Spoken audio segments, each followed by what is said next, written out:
President of the United States is going to give his State of the Union address, and the Democrats got other plans.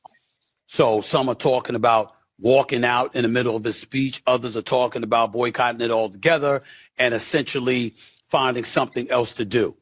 I'm here to tell you that neither is acceptable. Neither should be acceptable. At some point in time, ladies and gentlemen, there's got to be an adult in the room. If you're going to act as juvenile, as petulant, as petty as you accuse the President of the United States to be, how are you ever going to hold a high moral ground, at least high enough to judge him accordingly? If people on the right can turn and look at you and say, you're no better, you act no better, where's it going to get you? Mm-hmm. See, these are the kind of things that end up getting people like myself and others in the news, because we're talking about getting things done. I've said repeatedly, and I'll state it again, and I'll make news by saying it again. I have no desire to be an elected official. I've never entertained politics in my life. I'm certainly not an aficionado on the issues. Got a long way to go to learn all the things that go on. But you know what I have? I have common sense. I have decency. I have respect for the office, even when or if I didn't respect the individual. Because I would understand it as a representative, whether it be that as a representative or a senator in the United States of America. Guess what? I have a constituency to answer to. And I have people who need me, who I represent. And whether I like it or not, this individual is in office until 2028. And I got to find a way to do business with him in order to get something done. You see, when you go to the American people and you ask the American people, yo, stand up, step up and handle your business. Stop bitching and screaming all the time. When you got problems at the job, when you got bills to pay, when you got a family to take care of, find a way to work around it and handle your business. How come that can't apply to elected officials? Why do they get away with that? Why do they get to circumvent those rules and regulations? Why do they get to circumvent the need and the insistence of mere decorum? This is the kind of stuff that ticks me off. All right. Good morning, good afternoon, good evening to you all as you watch this broadcast. It's time for not just pop and politics, but this is our combined show, the Metro Conservative Media combined show with all of our shows that are on the Metro Conservative Media platform. We have Pop and Politics, we have Christian Conservative, and Just the Guys podcast. All right. So I'm KJ. Let me introduce you to everybody. Of course, we have from Pop and Politics, Nicole Bennett. Hey, family. Shelly E. Then we have from Christian Conservative, Michelle Talkington. Hey, everybody. And from Just the Guys, we have Gimpy. Sup? And Logic. What'd it do?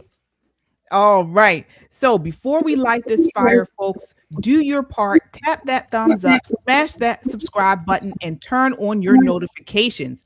We are live here on YouTube and Rumble. If you're on the go, you can catch us on Apple Podcasts or Spotify under the name Pop and Politics.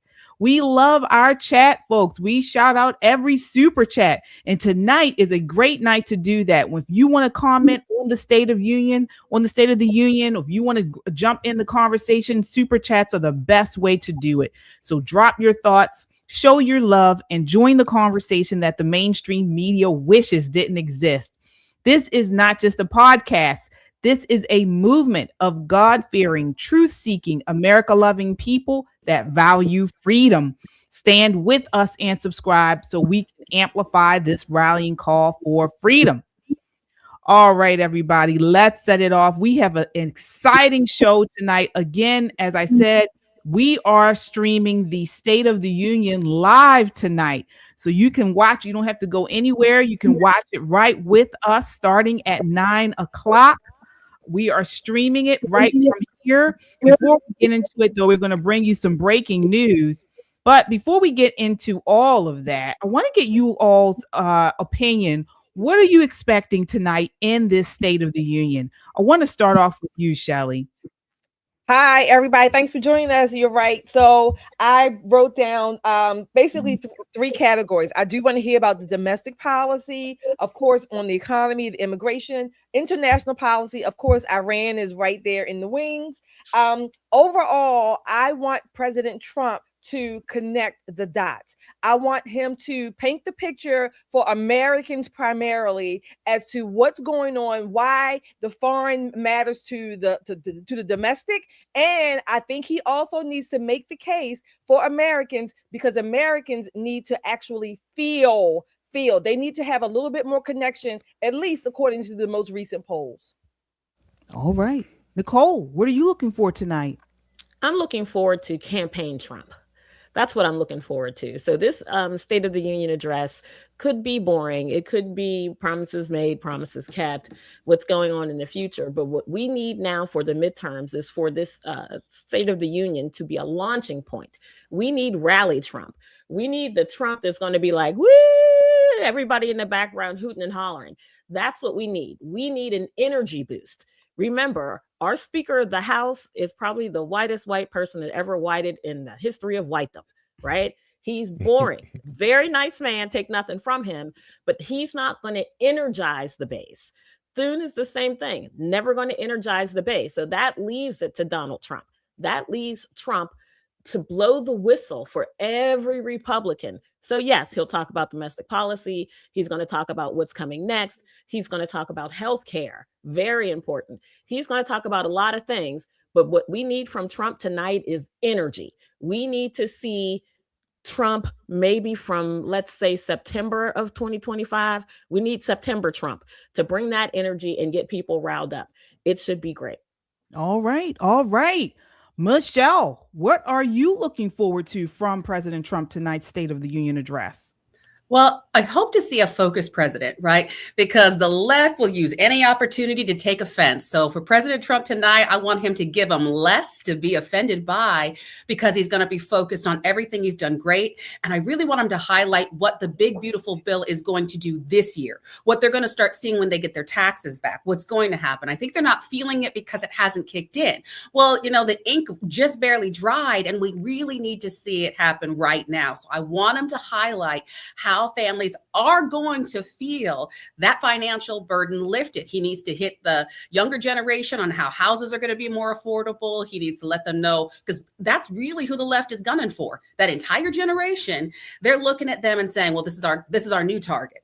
I need President Trump, like Nicole said, I need that president that can rally everybody up, but I want him to be as focused as possible. So that people can leave feeling like, yeah, I believe him. I'll vote, I like where we're going right now. All right. All right. Logic. What are your thoughts? What are you looking for from POTUS tonight? Man, I hope I don't get banned off YouTube. But man, I want to see Trump bend them Democrats over and give them a good old spanking. I mean, Trump has been on a rampage since he got in office, and people haven't understood that government can move this quickly, and it's been effective. And I think Democrats right now, or I don't even just want to say Democrats, but people who are against this country and want to see this country fall have been on the losing edge and are starting to be exposed. And I do want to see Trump, kind of highlight those things in the areas that America is winning, and also understand that change takes time, right? We didn't get to these issues where they are overnight, right? But we have seen massive change happen in over a shorter period of time. But a lot of those things, these are seeds that are being planted, and we do need to see some rallying cry and some encouragement to say, hey, look, you just started this diet, you're not going to lose 30 pounds tomorrow, and I hope he does kind of encourage and send that message. But, if these Democrats walk out, if they try to any stunts, man, I think he should, just bend them over, give them a good old spanking. All right. Gimpy, your thoughts on tonight? What are you looking for? I guess maybe I'm the odd one out. I'm hoping for a shout out to the Team USA sitting in the audience for their gold medal win. Honestly, maybe I'm just not done celebrating. I don't know, but that's what I'm looking forward to tonight. A shout out to the guys in the crowd for the golden goal. Yeah. Yep. Yeah, me too. I'm looking for a President Trump that is very serious and talks about the urgency of his agenda and why it's important that we rally behind him. And I'm also looking for a President Trump that's going to be just nice, honestly. I want him to talk about how, I want a hopeful message. I want a message of just patriotism, everything that the left is not. I'm hoping that I'm hoping that he talks about, him being one of the first presidents in our generation, or at least for a very long time, to really put a focus on faith in the White House. I want him to talk about all of that. So, and we'll see. We certainly will see. So, folks, shout out. Let us know what you think. What do you want to hear from President Trump? We know we have some super chatters there, Shelly. Yeah, we have a super chatter here. Shauna Rosalini, I think I said that correctly. Hi, Shauna. Thanks for joining us tonight. You are our first super chatter, and we thank you for your $2 super chat. Everybody else in the chat land, go ahead. First of all, you need to hit that like, share, and subscribe. We have about 200 something people watching, and not everyone has hit that button. So if you're in our house, go ahead and follow our rules. Other than that, we thank you so much for joining us tonight. Put your comments in. We want to hear what, like KJ said, what do you want to hear from the State of the Union speech tonight? Absolutely. That's Shauna from Mississippi. She's newer in our chat. So Shauna from Mississippi, let me tell you, while you're on YouTube, I need you to stop and check out our merch store. I'm trying to show two things at one time, but go get your Unapologetically American t-shirt. There's no better time to wear it than when the president is giving the State of the Union address. This is partisan theater. It's a beautiful thing, partisan theater. So if you got some Republican stuff, this is your moment. Break out all your Republican stuff and cheer for our president, because no matter what he says, no matter what he does, the liberal media is going to eat him alive tomorrow. So this is our night to celebrate all the things that he's done well, to hype up all the things that are coming. Best way to do that is wear your merch and be proud. Unapologetically American. We've got not black, not white, American, a beautiful shirt. I didn't even see the tie-dye. What's up, man? Let me tell you, that's a beautiful shirt. See, y'all always updating, and don't tell a girl nothing. Don't send me no heads up. I love tie-dye. So we have that. We have give me my money back. You're going to hear Shelly say that at least 3 times tonight. As soon as they get to taxes and talking about what's happened in Minnesota, there's going to be a lot of people who wish they had that shirt. So make your purchases now. Get ready for all the A250 parties. We got plenty of them coming. It comes in almost any color that you can think of, including hot pink. I think will probably be my next purchase now that I'm out here living in colorful land. Since I have the blue, I might as well go whole hog and get the pink too. But get your merch. This is a great time to do it before we get started with the State of the Union speech. All right. Absolutely. Also, folks, check out our webpage, metroconservativemedia.com, our platform where you can see all of the shows, Just the Guys, Christian Conservative, and Poppin' Politics. You can get also news, articles. We have a local flair here. This is one of the recent articles there. Who decides Black history? So great way to spend some time looking into some of the articles, also catching up on some of our latest content. Check out www.metroconservativemedia.com. All right. So as we move on, because we only get about a little less than 15 minutes, according to Fox News, Trump has a 44% approval rating right now, which is actually on par with a lot of second-term presidents around this time. So Obama in 2014 had 42%. Bush in 2006 had 44%. Okay, so it's not bad. I mean, that's on par. We also know tonight there will be a reaction from the Democrats to the State of the Union address. That's going to be given by Virginia's newly elected governor, Spanberger. But folks, these Democrats are not happy with this State of the Union.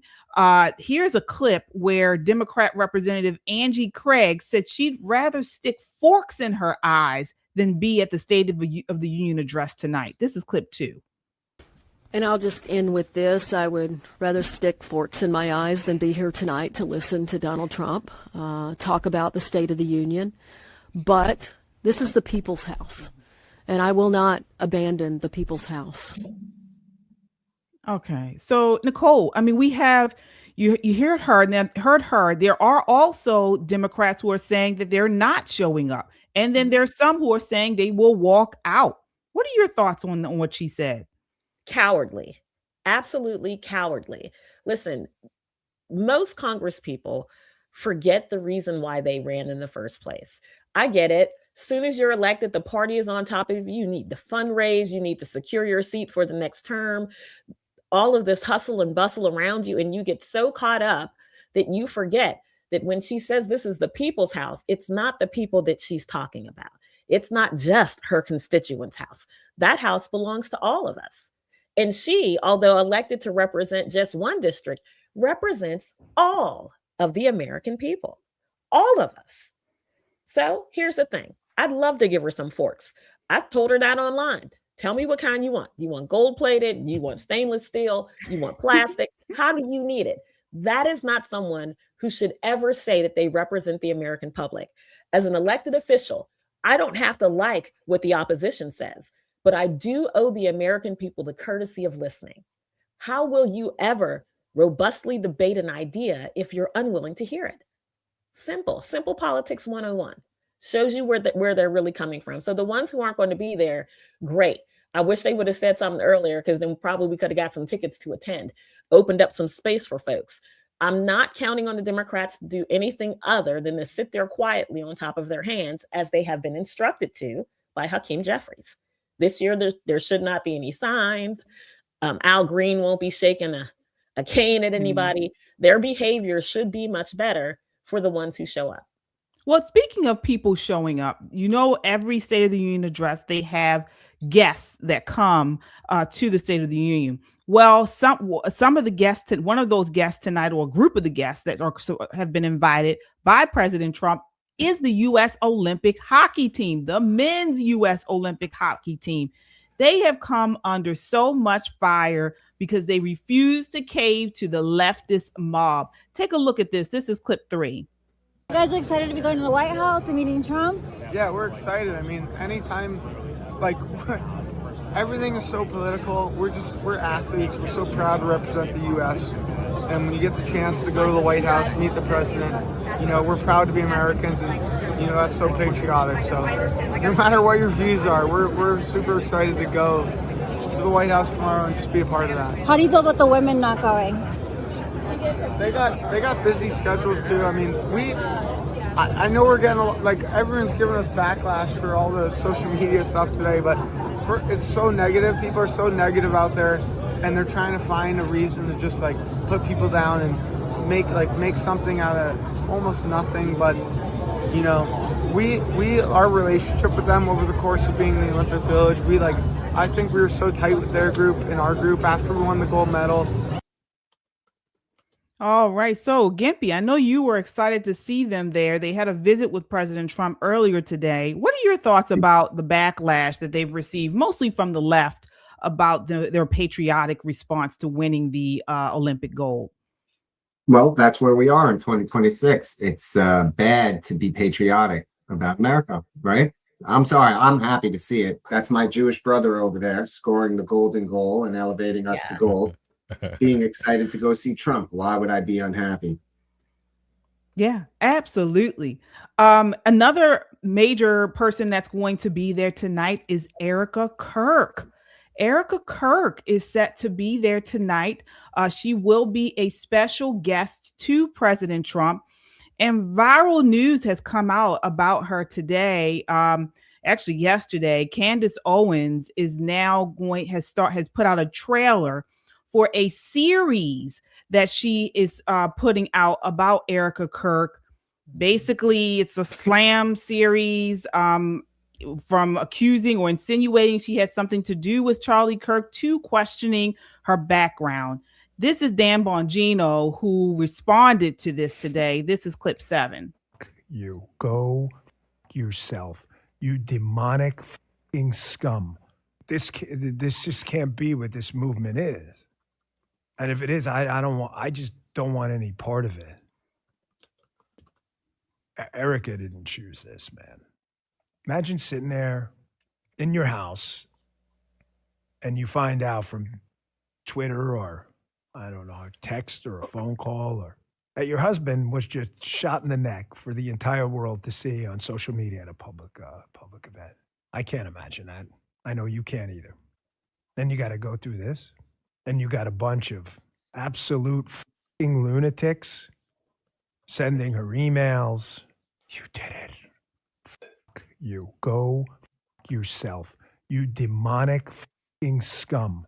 For as much as I hate what just happened, I wish ill on no one, and everyone should restrain their emotions from the other side because they are not on our side. Once you go down the road of violence, there's no turning back. And I'm sorry if the language distracts from you, but I can think of no other New York way to say it than fuck you, motherfucker.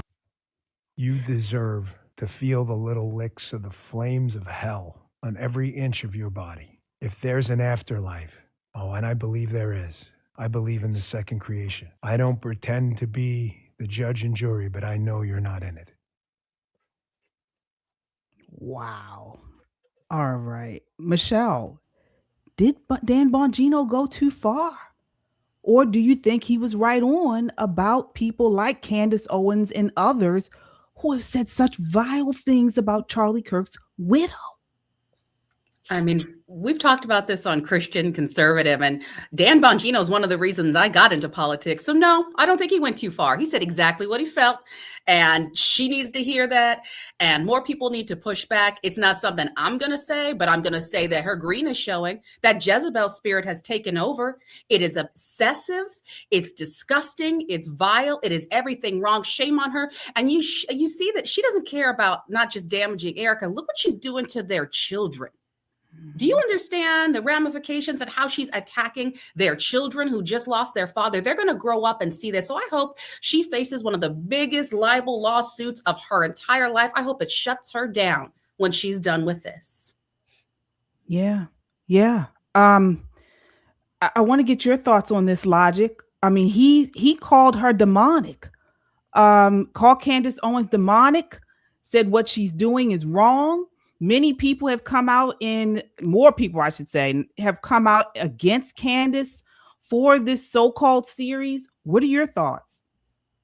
I mean, angels don't do that. I mean, angels don't do what Candace is doing.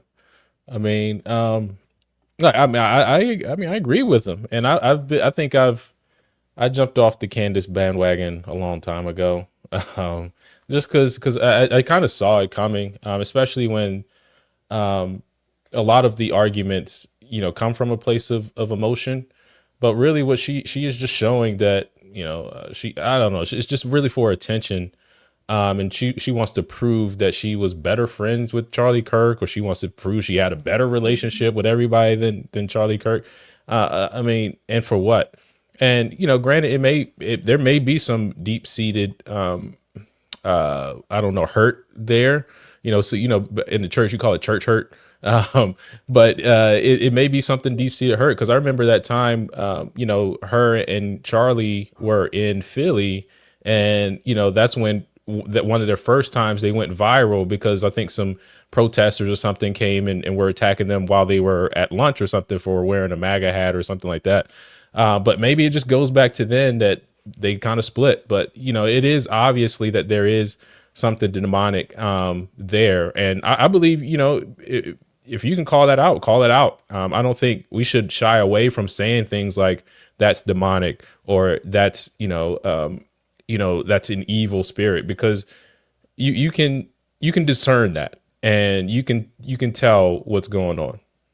Yeah. Yeah.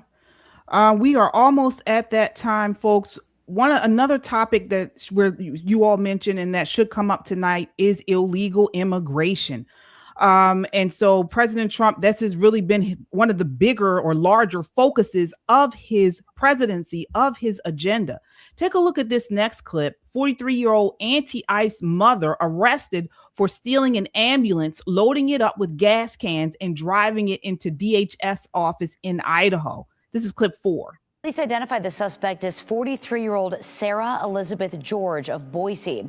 Police say they arrested George just before 5 o'clock today outside her home in Boise. Investigators say they spent the last 5 days canvassing, reviewing surveillance footage, and using technological analysis to identify George. As we previously reported, last Wednesday, an ambulance was parked in the ambulance bay outside St. Luke's Hospital in Meridian, while a crew transported a patient inside. When Canyon County paramedics returned, their vehicle was gone. Police say George drove the ambulance into the Portico North building near the hospital. Investigators believe George intended to set the building on fire, but ran away when first responders arrived. This incident happened in the same building where the Department of Homeland Security recently leased space.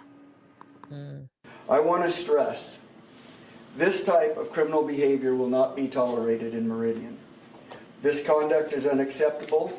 It will be investigated, and it will be charged to the fullest extent of the law. My God. I mean, this is what we've been seeing. The rhetoric of the left has really been pushing and to demonize ICE and law enforcement. Shelley, what are your thoughts on this and how this compares to, or how you think this will be brought up tonight at the State of the Union? Nick Shirley is also supposed to be there, which he has pretty much laid a spotlight on a lot of these illegal immigrations and also the usage of social welfare with a lot of these Somalis in Minnesota. Yeah. Well, I'm still on the illegals have to go bandwagon, and certainly the ones that are committing acts of terrorism or would-be terrorism. Thank God I haven't heard that anyone was hurt, or, there may be some structural damage, but nothing that can't be fixed. These illegals and the people who, I guess, sponsor them, who want them here, they ultimately don't want our country to be the America that it is. They don't want borders. They don't want people safe. They don't want Americans safe, no less. They don't give a damn. I want the illegals gone. That's it. That's point blank. That's where I am. That's where I have been. All right. Yeah, absolutely. I know we have some additional super chats here tonight. We have Gloria. Hi, Gloria. Thanks for joining us and for being a member of our Freedom Club for your $20 super chat. Gloria says she just got in, so she doesn't know if we already said this. But Joy Reid apparently is having some kind of extravaganza put on by the Democrats who are not attending, but they are having their own State of the Union address. That's a lie. They're not having a State of the Union. They're having whatever little party that they're going to put under and use it for political purposes. I did hear about it. Whatever. They're not doing anything for us anyway. That's it. I mean, they want to do all the policies pretty much that take America down. So no, we won't. I won't be watching it. Kung Fu CJ, thank you for joining us for your $5 super chat. Yes, I am here. Kung Fu says, to God be the glory. Thank you. All right. Hello. All right. Yes, indeed. Yeah, it's terrible with these people. And you're right, Shelley, whether they are having something, but it's not a State of the Union. It's a joke. A actual joke is what it is. Again, we're going to bring you all the State of the Union in just a moment. One last question, one to give you guys is the economy. The economy is going to be a major topic for tonight. Take a look at this next clip. Batya talks about the January jobs report. This is clip 5.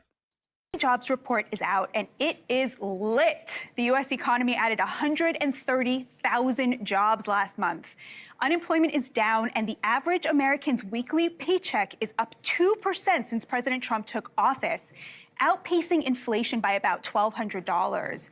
Trump's economy is starting to deliver, and the secret sauce is actually not a secret. Turns out when you deport 500,000 illegal migrants and 2 million follow voluntarily, companies have to hire Americans. For decades, the elites in both parties shipped good, high-paying manufacturing jobs to China and then imported millions of migrants to compete for working-class jobs here. That absolutely turbocharged under President Biden, who stopped any form of border enforcement and allowed 15 million illegal migrants to stream into the country. Why did he do it? Because the Democrats' base is the rich and educated, people who want access to cheap labor. The left likes to claim that illegal migrants do jobs Americans won't do. But not a single industry in America has more than a 31% share of illegal labor. Not one. The left supports open borders because the Democrats represent the ownership class, which has been lining its pockets with the stolen wages of their working class neighbors. Of course, throughout the Biden years, the Democrats denied that the border was open. No doubt about it. Our border is secure. We agree that the border is secure. We have a secure border in that is a priority for any nation, including ours and our administration. That was, of course, memory hold when President Trump won the 2024 election, and the Democrats realized that their open border was a loser at the polls. Wow, these people lie. What are your thoughts on that logic? I mean, yeah. So the job report is, I mean, she broke it down. It is simple, right? You deport the illegals, send them back home, employ Americans. I mean, a lot of these solutions aren't complicated, right? It is, we created these crazy problems and try to justify not solving them. Oh, you let a bunch of rats in your house and then, oh, some of them are cute, I want to keep them. No, you get them all out, get them out. That's pretty much what it boils down to. But again, it shows the gaslighting. They tell you things are secure. They tell you things are, and they tell you the rats are cute. You're just supposed to believe them, right? And that's what you're supposed to do. Just believe them. But, the numbers speak for themselves. And I think, again, it's still going to take time for it to get better, but we are seeing it trend in the right direction, if we're being honest. Yeah, absolutely. Absolutely. Nicole, what are your thoughts there on the economy? Is that something you want to hear talked about tonight? Yes, absolutely. I think one of the things that affordability is the way that they'll address the economy. You'll hear that word over and over again. And most younger adults are looking for housing. What are they going to do aside from a 50-year mortgage that's going to give me an opportunity to attain the American dream? Well, the first thing we're going to do is we're going to get a lot of inventory back in the housing market, because if we keep deporting them at the rates that we're deporting them, and maybe, just maybe, a legislator or two will write a bill that says you may not rent and or sell to anyone that doesn't have appropriate documentation to be in the nation, you're going to be surprised how low housing prices are going to be. There'll be plenty of inventory. Imagine 1 million new houses or houses available. People can buy houses at a reasonable rate and they can keep that 50-year mortgage. Absolutely. Absolutely. And this is what families want to talk about, right, Michelle? This is what's on the forefront of their minds, and business owners. Yeah, I have a big family, 6 kids, and I have a small business. I have a construction company. It's all about money, money, money, money. And we need to talk about it and give Americans an opportunity to work. They can work, which is why I'm glad they related it to all of the illegal immigrants that came in and stole middle-class jobs, not just the low-paying jobs. I was seeing them in all types of industries. And so those are facts that the left doesn't want to talk about, but the reality just showed itself with flying colors. And give businessmen the opportunity to create business. And look what happens. These are independent, not just political jobs, not just the federal jobs. That's what I love about that. Absolutely. Absolutely.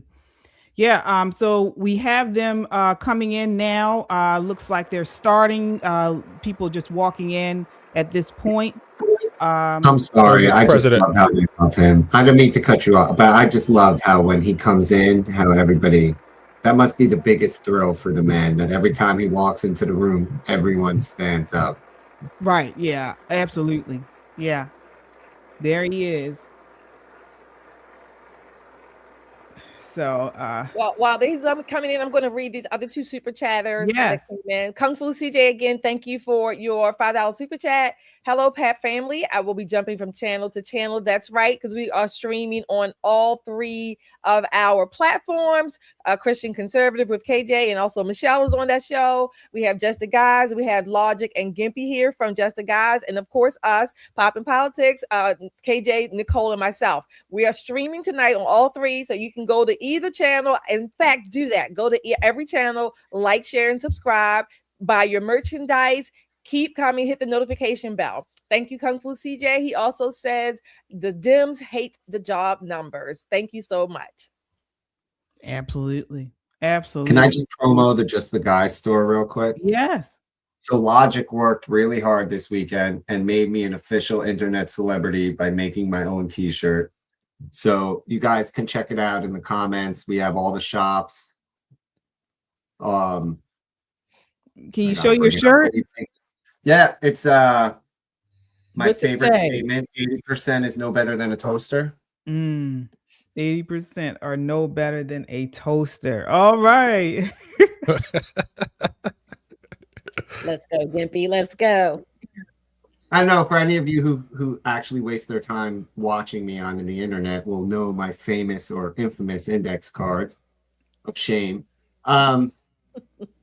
So Giovanni Logic here made me an official internet celebrity and got me my own t-shirt. So you should check it out. We also have a Reason t-shirt and the Soldiers of Finance t-shirt out there. Don't mute him, bro. Don't mute him. Links in the chat for all our stores. Buy our gear. And the Don't Mute Me shirt is drawn to scale too. So that's true. It is. It is. The stick figures are accurate representations of the height differential between soldiers and pretty much everyone else. But yes, check out our merch. Buy the ladies' merch. Buy our merch. Buy Christian Conservative merch. Just buy out the shops, folks. Yeah, buy them out. All right. All right. Do we have any sound here for what's going on as he comes to the mantle? Well, it should be kind of low right now. They're just still doing hand claps. Oh, okay. I can't hear anything. Oh, okay.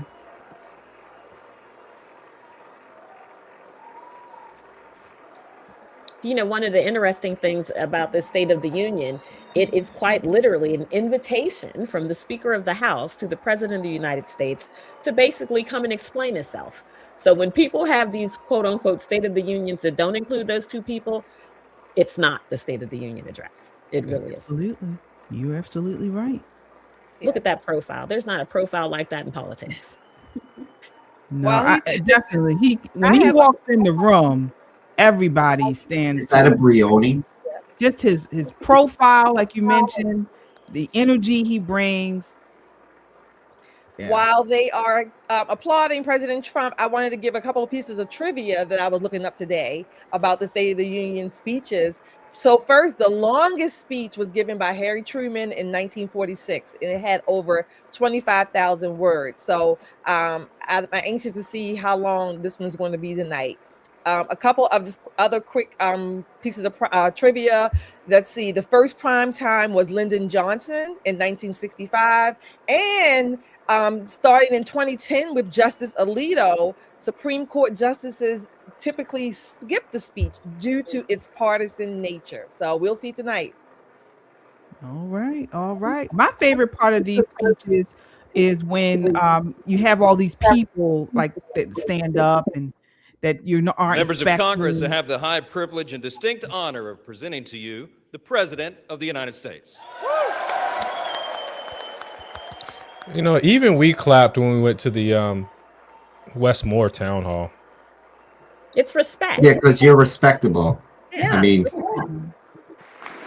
by the way, I think he's wearing a Brioni, which is even more savage. You got to appreciate a man who has style when he's the center of attention. Yeah, yeah. Well, thank you very much, everybody. It's really an honor. Speaker Johnson, Vice President Vance, First Lady of the United States.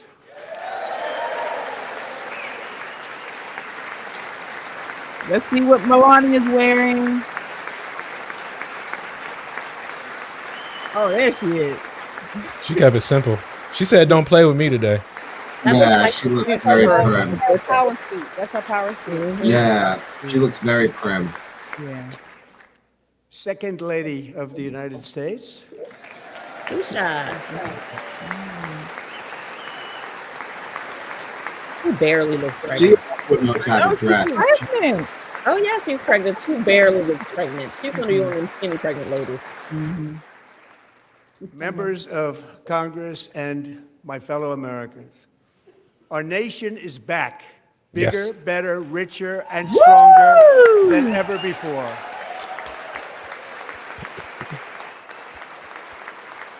You're back, baby. Yes. Let's go. Less than 5 months from now, our country will celebrate an epic milestone in American history, the 250th anniversary of our glorious American independence.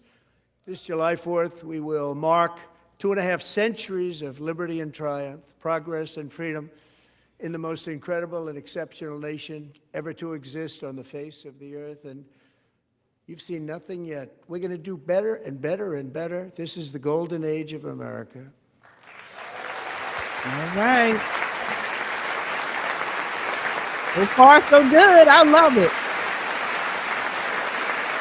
Do you think they coordinated that tie combination?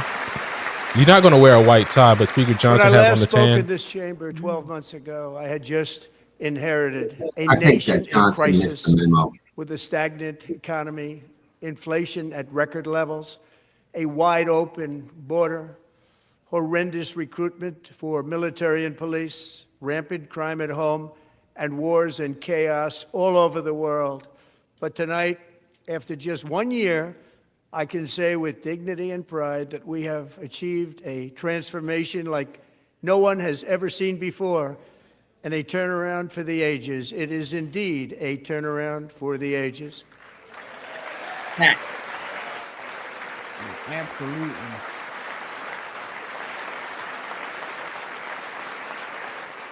Do you think some of these old folks in Congress have a hard time getting up and down for all these standing ovations? They're like 80. Holding your urine. Listen, this is partisan politics. Where are the GNAs? This room should be And filled we will with never go back to GNAs. where we were just a very short time ago. We're not going back. Today, our border is secure. Oh.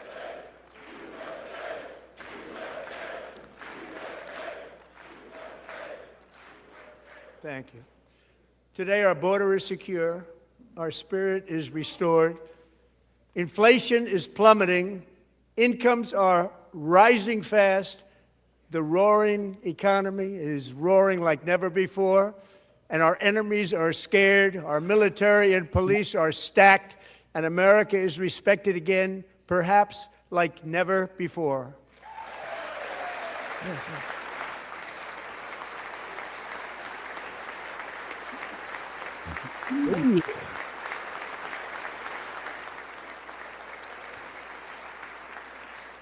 After 4 years in which millions and millions of illegal aliens poured across our borders, totally unvetted and unchecked, we now have the strongest and most secure border in American history by far.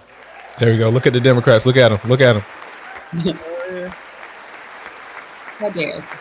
No, Trump. Trump going to look at them. In the past 9 months, 0 illegal aliens have been admitted to the United States. Let's go. Wow. Big difference. Big difference. Now look at him. He looking at the Democrats. But we will always allow people to come in legally, people that will love our country and will work hard to maintain our country. Absolutely. Well said.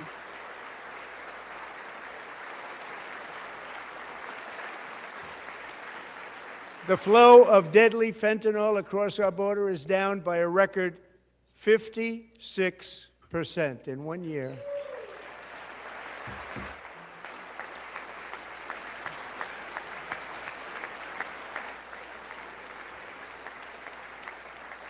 And last year, the murder rate saw its single largest decline in recorded history. This is the biggest decline, think of it, in recorded history, the lowest number in over 125 years, year 1900. In fact, substantially before my wonderful father, I had a wonderful father, Fred, before he was born, substantially before he was born.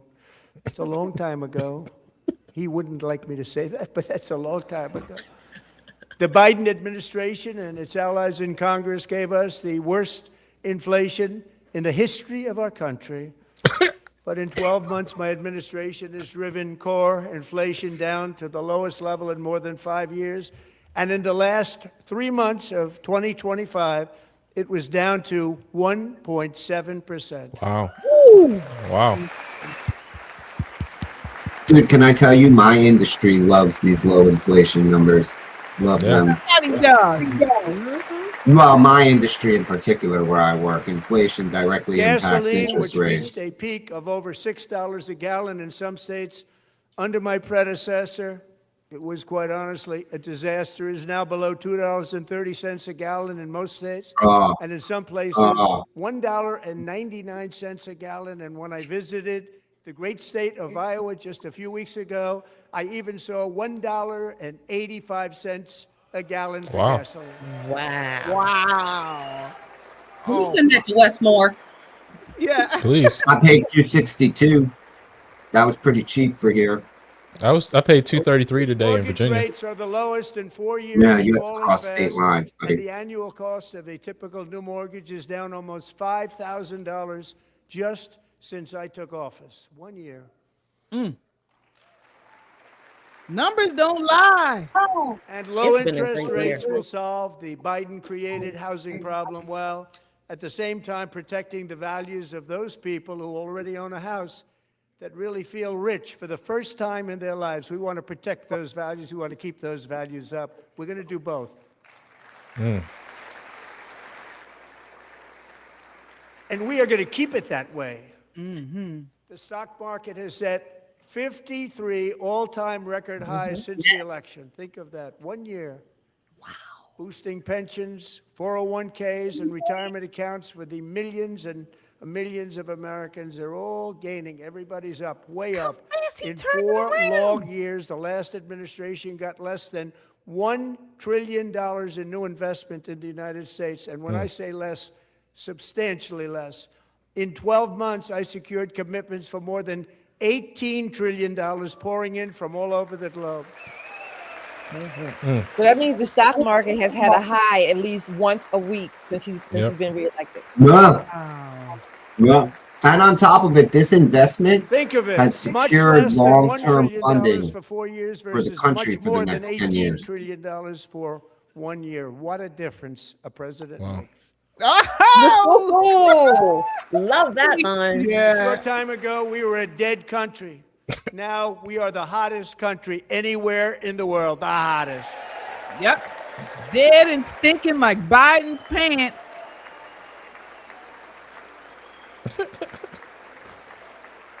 Why do you always go there, woman? Every single time.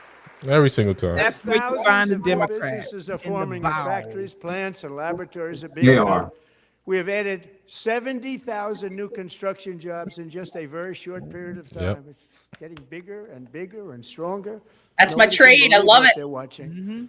Are you seeing an American oil increase? Production is up by more than Oh, yeah. 600,000 barrels a day, and we just received from our new friend and partner, Venezuela, more than 80 million barrels of oil. Wow. Oh, don't worry. The Democrats are very upset about that because it only cost their best friend Maduro being, dethroned. Well, he was the example. American natural gas production is at an all-time high because I kept my promise to drill, baby, drill. Yes. Woo, let's go. Yes, hit that like button, folks, as you come in and subscribe. More Americans are working today than at any time in the history of our country. Think about that. Any time in the history of our country, more working today. And 100% of all jobs created under my administration have been in the private sector. Wow. Wow. Wow. That's what I was saying. Independent jobs, individuals. Not You got Obama and Biden, they were adding a lot of government jobs. Yep. Dude, he laid off We ended 45,000 government DEI employees in last month America. alone. Uh-oh, DEI. Just said. Mm-hmm. Oh, you got one Democrat standing over there in the red. Is she Democrat? No, that's That a looks guess. like Pat We Kamek. got a No, record those are number of just job-killing states. regulations, and in one Those year we have lifted Democrats are like off screen to the 2.4 left of that. million Americans a record off of food stamps. That's good. That's why we got so many people working. Yeah. Who was that pudgy For chick? all of There's these the pink reasons, lady I say standing tonight, up, and members then of to the right of Congress, her was all the the Democrats. state of our union is strong. Strong. Let's go. That's the line we've been waiting for.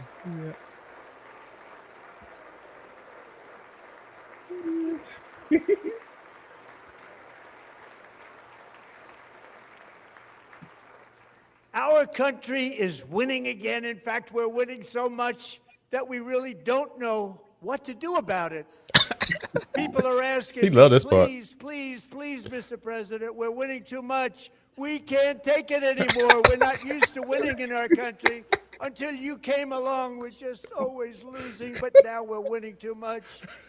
And I say, no, no, no. You're going to win again. You're going to win big. You're going to win bigger than ever. And to prove that point, here with us tonight is a group of winners who just made the entire nation proud. The men's gold medal Olympic hockey team. Come on. USA. USA. USA. Oh my gosh. That's nice. Are people booing? No, USA. USA. USA. USA. USA. This is what I was waiting for. This is my State of the Union. Did everybody stand for them, or was it just the Republicans? No, everybody stood, I think. Oh, okay. Let's see if we can get some other shots.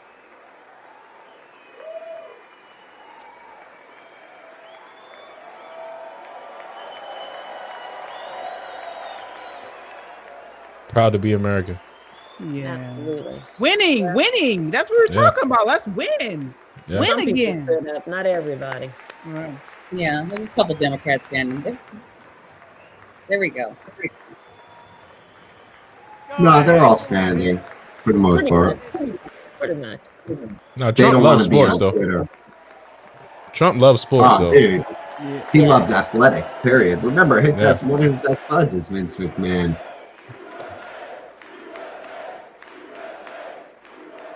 Wow. What a great moment for that team. This is a memory they'll never forget. I'm already excited about the movie.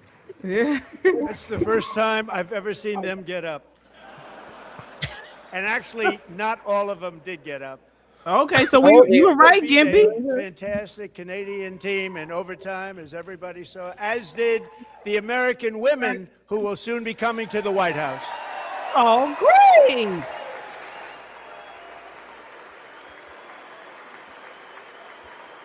I thought the women had turned down. Yeah, but they're saying it was a had a scheduling scheduling conflict, Yeah, they had already said it. not Yeah. a political thing.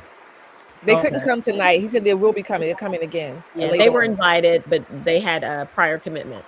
Okay. Remember, they won before the men did, so they had made other plans. I see.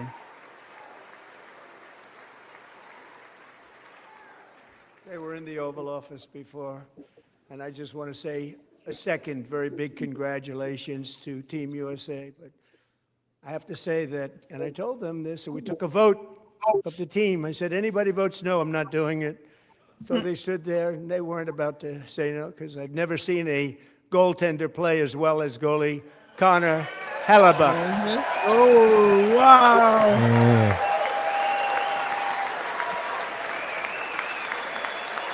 Plays for the Toronto Maple Leafs. There he is.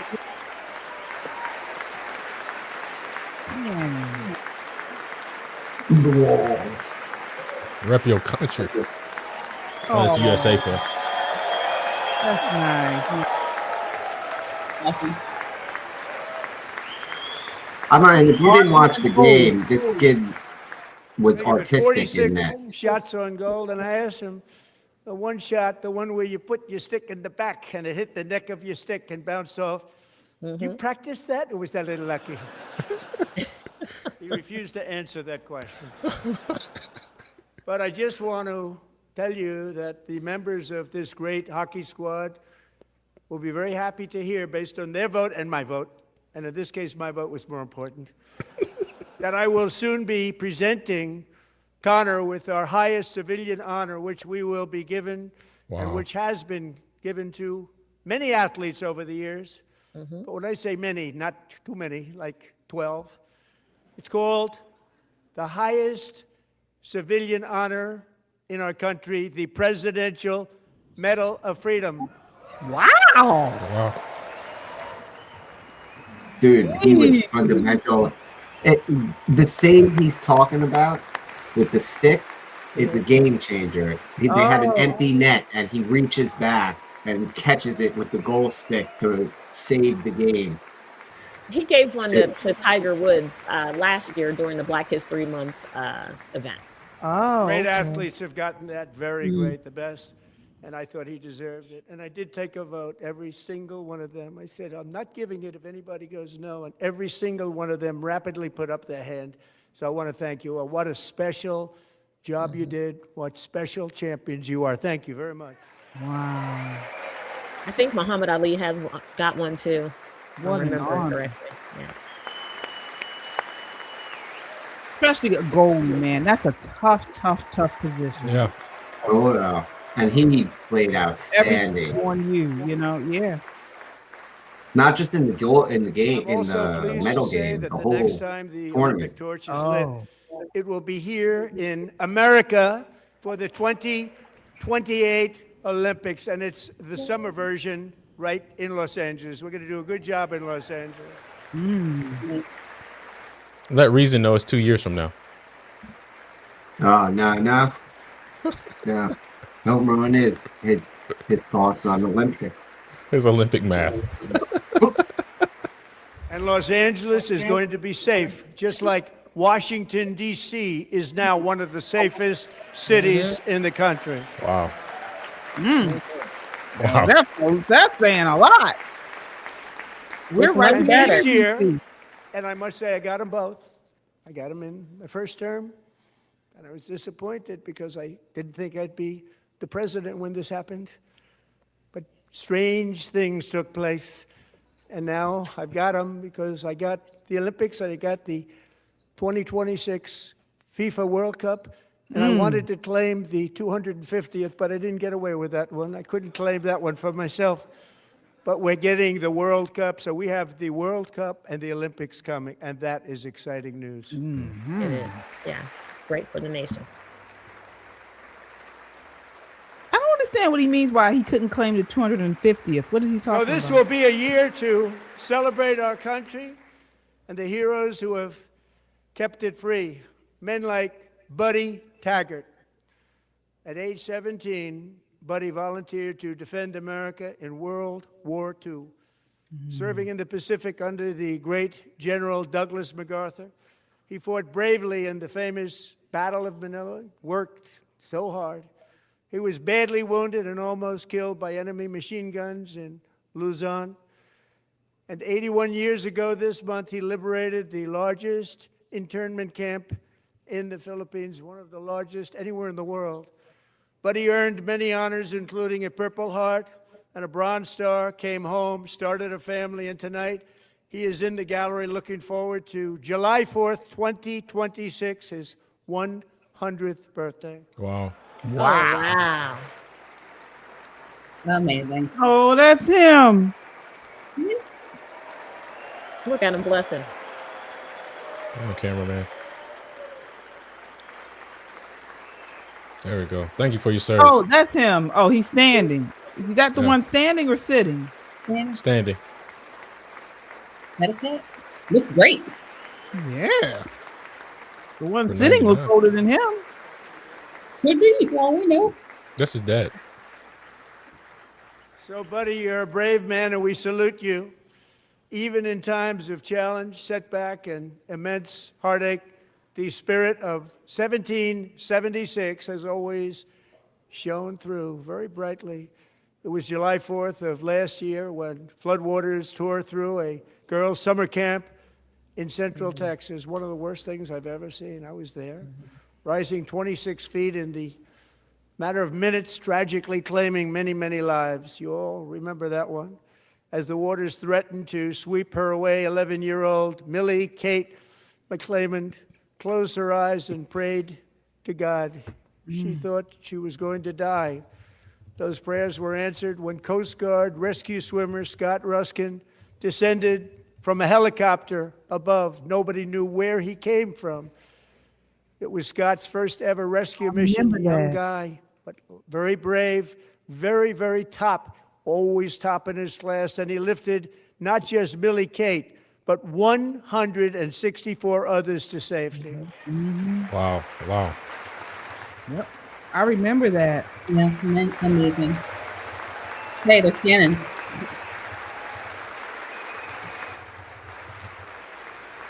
Oh, they're both there. Very good. Awesome.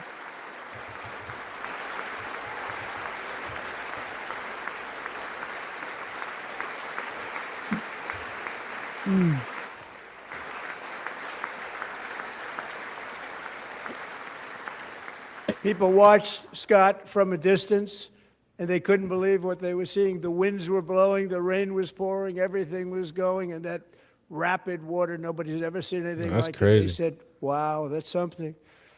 Tonight, Scott and Millie Kate are here together, reunited for the very first time. Thank you, Scott. Millie That's Kate. so sweet. Oh. Man, that's a lot to run into danger and save somebody. And And pull out all those little girls. You know what I mean? Yeah. Like that was the little girl's camp. Over and over. Imagine if he probably was just on sheer adrenaline, just going for it.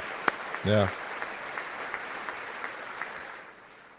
And Petty Officer Ruskin, I'm pleased to inform you that I am now awarding you the Legion of Merit for extraordinary heroism, which is what it was, extraordinary heroism. Thank you. Wow. Wow. Well deserved.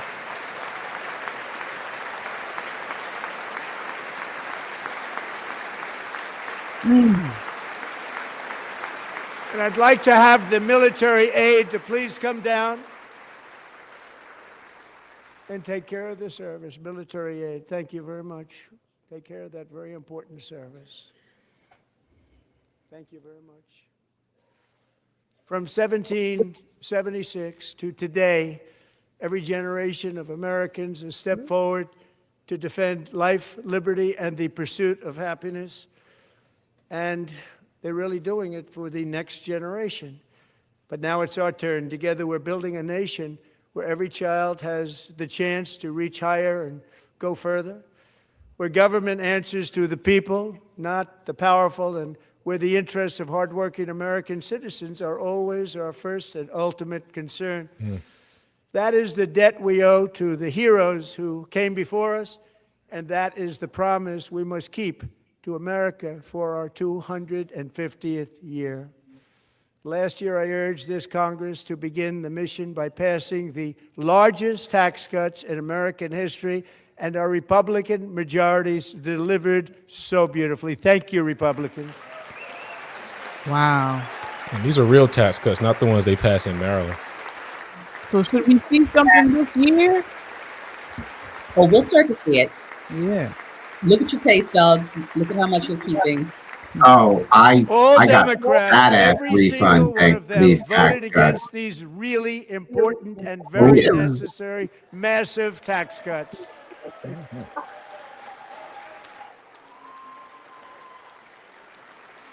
Wow. They wanted large-scale tax increases to hurt the people instead. But we held strong, and with the great, big, beautiful bill, we gave you no tax on tips, no tax on overtime, and no tax on Social Security for our great seniors. Maryland's taking back your no tax on tips, though, if you're a Yep. tip person. A lot of blue states. Yeah, a are. lot of the blue states, right. By the way, Jessica, I can't read that whole name, has a name for And we 50 also bucks. made Temper interest on Current, auto loans tax deductible the first time, Thank you for but the only super if the chat. car is Simple made Para in 2. America. $50 super chat. Jessica, thank you for your $50 super chat. Simple Para 2. Thank you for correcting me because I couldn't pronounce that at all. Recently in Pennsylvania, I met Megan Hemhauser, a devoted mom who's homeschools her children. Education. Beautiful, 2 children. During the day while waiting tables at night, as her husband works overtime, operating very heavy equipment. Megan is here this evening, and she's happy to tell you that she is so much richer because with no tax on tips, no tax on overtime, and our expanded child tax credit done again by Republicans, Megan and her husband will take home more than $5,000 extra just for the year, cutting her tax bill in more than half. Woo! Wow. More than half. You have to wait till everybody sees it. Megan, please stand up. We're fighting for you, Megan. There she is. Shout out to my homeschooling moms. Wow. Thank you, Megan. We're fighting for you, Megan. Under our bill, parents like Megan can also activate their children's brand new Trump accounts. Yes. Let's And go. I didn't name it. I did not name He said I didn't it. I name did it. not name that. Because he knows everybody says he wants his Nobody name on it. believes me, but I did not name it. It was named by a very tall man sitting right there in the third row. Called him out. So funny. Tax-free investment accounts for every American child. This is something that's so special and has taken off and gone through the roof. Millions will be pre-funded courtesy of the U.S. Treasury and private individuals like Michael and Susan Dell, who have donated $6.25 billion to fund the Trump accounts for 25 million American children. Yeah, he They're has great been doing people. so much in the last I year. need to convince my husband to have a couple more kids. Good luck.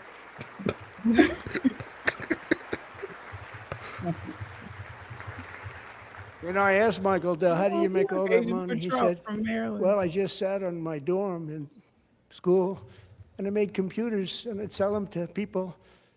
And I just kept selling and selling and selling, and pretty amazing story. That's called the American dream. He sold a Yep. lot of computers, a lot of those laptops, so I congratulate him on that, but I really thank him and Susan, as well as others like Brad Gerstner, a very tremendous guy. He was behind it right from the beginning. Brad Gerstner. Thank you, Brad. Do you ever remember getting your first Dell? I was just thinking about that. I do. Because I was using AOL online. Remember AOL? And I was in the With chat, I was modest chatting additional with people. contributions, these young people's accounts could grow to over $100,000 or more by the time they turn 18. Think of it. How much Wow. money is that for somebody that started with nothing? Over 100,000, could be much more than that.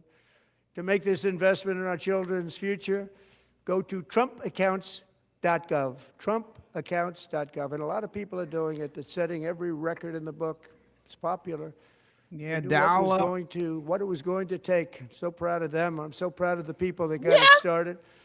And now it's just taken off. One of the primary reasons for our country's stunning economic turnaround, the biggest in history, where the Dow Jones broke 50,000 4 years ahead of schedule, and the S&P hit 7,000. where it wasn't supposed to do it for many years were tariffs. I used these tariffs, took in hundreds of billions of dollars to make great deals for our country, both economically and on a national security basis. Everything was working well. Countries that were ripping us off for decades are now paying us hundreds of billions of dollars. They were ripping us so badly, you all know that. Everybody knows it. Even the Democrats know it. They just don't want to say it. And yet these countries are now happy, and so are we. We made deals. The deals are all done. And they're happy. They're not making money like they used to, but we're making a lot of money. There was no inflation, tremendous growth. And the big story was how Donald Trump called the economy correctly, and 22 Nobel Prize winners in economics didn't. They got it totally wrong. They got it really wrong. And then just 4 days ago, an unfortunate ruling from the United States Supreme Court. It just came down. It came down. Very unfortunate ruling. The Democrats clapping. Walk away. But the good news is that almost all countries and corporations want to keep the deal that they already made, right, Scott? Knowing that the legal power that I, as president, have to make a new deal could be far worse for them, and therefore they will continue to work along the same successful path that we had negotiated before the Supreme Court's unfortunate involvement. So despite the disappointing ruling, these powerful country-saving, it's saving our country, the kind of money we're taking in, peace-protecting. Many of the wars I settled was because of the threat of tariffs. I wouldn't have been able to settle them without. Give us our money back. Keep it under coming. fully approved and tested alternative legal statutes. And they have been tested for a long time. They're a little more complex, but they're actually probably better, leading to a solution that will be even stronger than before.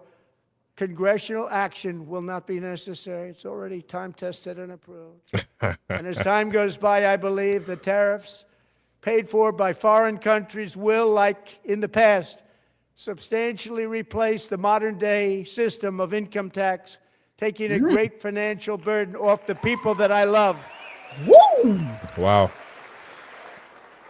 You know, the big reason Democrats are mad is because the tariffs also were ending subsidies. Yep. Hitting them in the pocket. Moving forward, Dude, the factories, whole gravy jobs, train got investment, derailed trillions for a and year. Trillions of dollars will continue pouring into the United States of America because we finally have a president who puts America first. Put America first. Look at that. I Look at love that. America.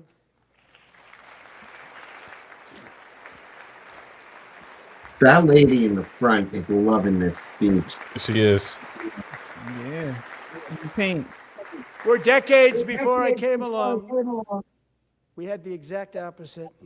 From trade to healthcare, from energy to immigration, everything was stolen and rigged in order to drain the wealth out of the productive, hardworking people who make our country great, who make our country run. Under Biden and his corrupt partners in Congress and beyond, it reached a breaking point with the Green New scam, open borders for everyone. They poured in by the millions and millions from prisons, from mental institutions. They were murderers, 11,888 murders. They came into our country. You allowed that to happen. And record-setting inflation that cost the typical family $34,000 in just a speck of time. Now the same people in this chamber who voted for those disasters suddenly used the word affordability, a word they just used it. Somebody gave it to them, knowing full well that they caused and created the increased prices that Here go to spanking. all of our citizens had to endure. You caused that problem. You caused that problem. Right to the face. You wanted midterm talk. I wanted to see a spanking. Oh, they have another camera of Chuck Schumer bending over. They knew their statements were a lie. They knew it. They knew their statements were a dirty, rotten lie. Oh. Their policies created the high prices Our policies are rapidly ending them. We are doing really well. Those prices are plummeting downward.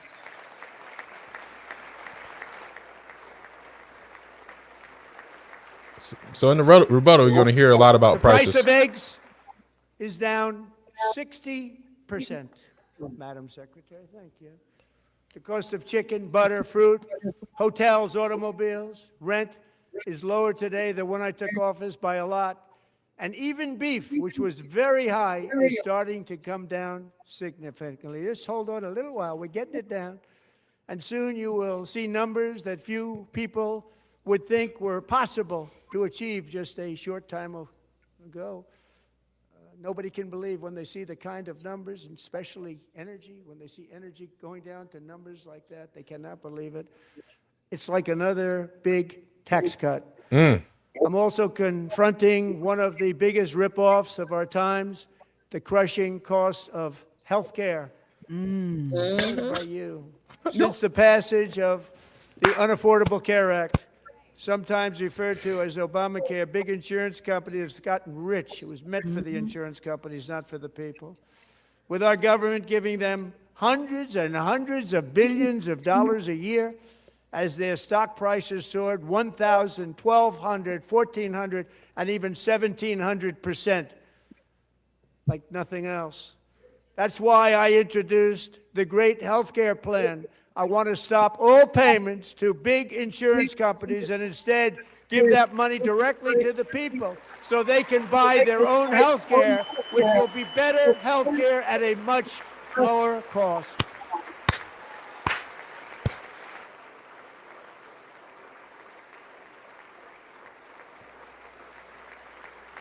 They all wanted him to come up with a health care plan. Now they don't have nothing to complain about. He offered Requires something. maximum price transparency. That's a big deal. Sounds so simple, so big. And I did that in my first term, and the Democrats immediately terminated it with full knowledge that they were doing a very bad thing for the people. Costs were going to go way up, and that's what happened. And now I'm bringing them way down on health care and everything else. I'm also ending the wildly inflated cost of prescription drugs like has never happened before.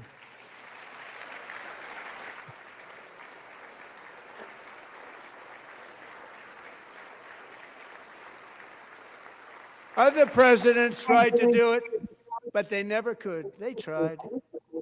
Most didn't try, actually. But they tried. They said they tried. They couldn't do it. They didn't even come close. They were all talk and no action, but I got it done. Under my just enacted most favored nation agreements, Americans who have for decades paid by far the highest prices of any nation anywhere in the world for prescription drugs will now pay the lowest price anywhere in the world for drugs. Anywhere, the lowest price.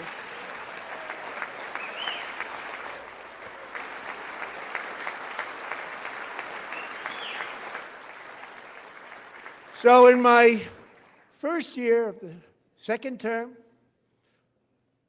should be my third term, but strange things happen. Oh, they're going to run with that. Prescription drugs, a very big part of healthcare, from the highest price in the entire world. Should be to my the third lowest. term. That's a big achievement. The result is price differences of 300, 400, 500, 600% and more, all available right now at a new website called TrumpRx.gov. And I didn't name that one either, by the way.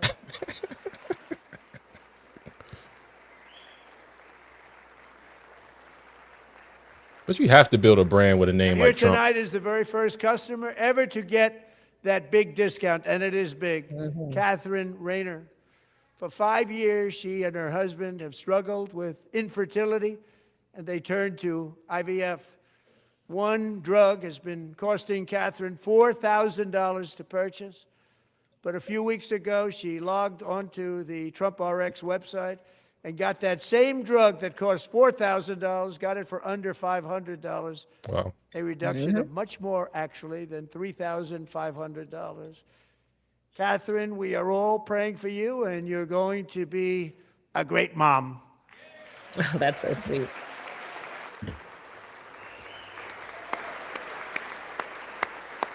My inhaler is $300 off. Yeah. Wow. So you Love yeah, extra work. for it. So now I'm calling on Congress to codify my most favored nation program into law. Now, the one thing I'm not sure it matters because it's going to be very hard for somebody that comes along after me to say, let's raise drug prices by 700 or 800%. But John and Mike, if you don't mind, codify it anyway. They may Thank do you. it. Codify it anyway. Thank you. Many Americans are also concerned that energy demand from AI data centers could unfairly drive up their electric utility bills. Tonight, I'm pleased to announce that I have negotiated the new Ratepayer Protection Pledge. You know what that is? We're telling the major tech companies that they have the obligation to provide for their own power needs. They can build their own power plants as part of their factory so that no one's prices will go up. And in many cases, prices of electricity will go down for the community and very substantially down. This is a unique strategy never used in this country before. We have an old grid. It could never handle the kind of numbers, the amount of electricity that's needed. So I'm telling them they can build their own plant. They're going to produce their own electricity. It will ensure the company's ability to get electricity while at the same time lowering prices of electricity for you, and could be very substantial for all of you cities and towns. You're going to see some good things happen over the next number of years. Another pillar of the American dream that has been under attack is home ownership. Oh, yeah. With us tonight is Rachel Wiggins, a mom of two from Houston.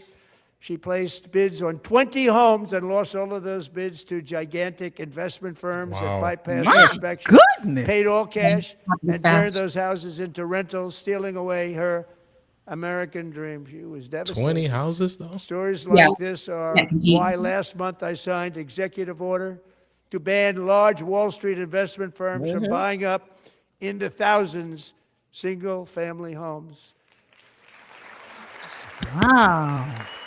Wonder where that was. It's everywhere. They do it all the time. Houston, Atlanta, all the major cities. And now I'm asking Congress to make that ban permanent because homes for people, really, that's what we want. We want homes for people, not for corporations. Congress needs do to it make just these fine. things Rachel, permanent. Thank you very much. Good luck with your home. You'll get one soon.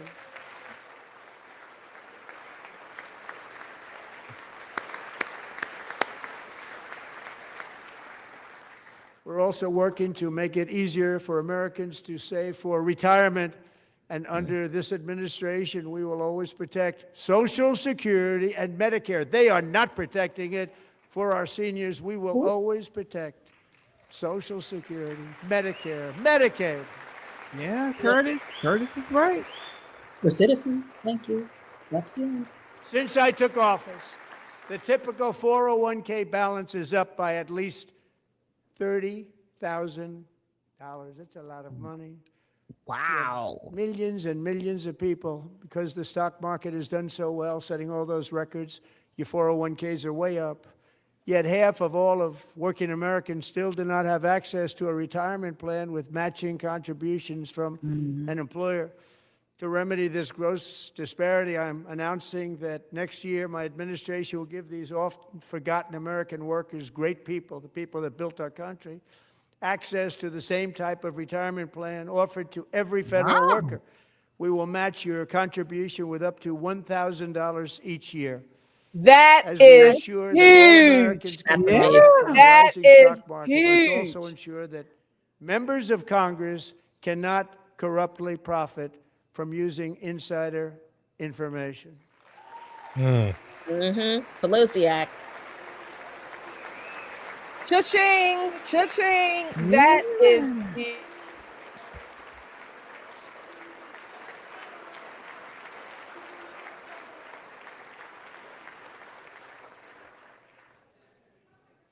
They stood up for that. I can't believe it.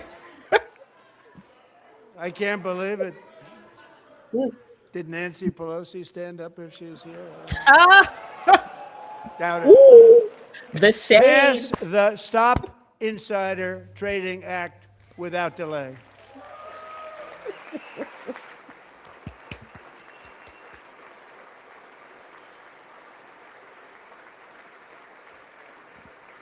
They ain't staying that time though.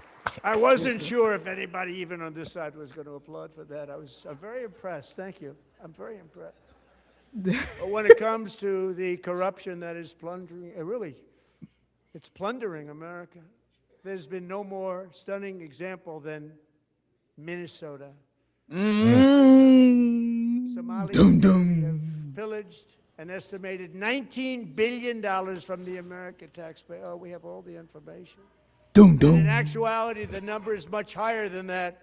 And California, Massachusetts, Maine, and many other states Maryland. are even worse. This is the kind of corruption that shreds the fabric of a nation, and we are working on it like you wouldn't believe. So tonight, although started 4 months ago, I am officially announcing the war on fraud to be led by our great Vice President, J.D. Vance.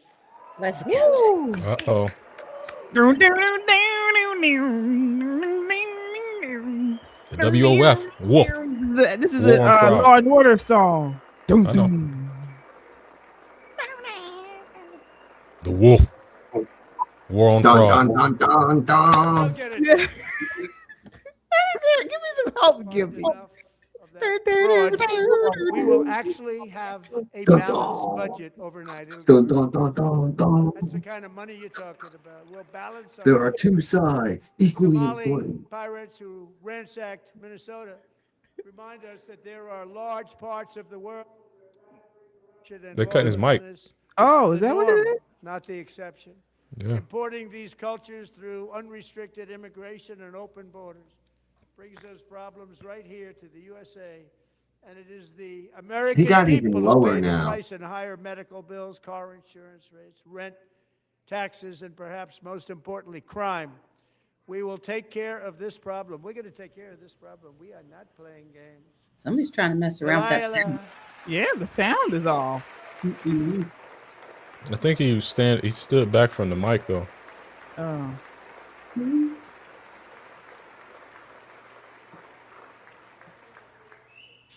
Delilah Coleman was only 5 years old in June 2024 when a 18-wheel tractor trailer plowed into her stopped car traveling at 60 miles an hour or more. The driver was an illegal alien let in by Joe Biden and given a commercial driver's license by open borders politicians in California. Doctors said Delilah would never be able to walk or talk, have a good life. She wouldn't even be able to eat again. But against all odds, she is now in the first grade learning to walk. And she's here this evening with her dad, Marcus, a fantastic man. Delilah, please, you are a great inspiration. Please stand up. Oh. Look at that little sweetie. I'll be right back. I gotta go say prayers with the kids.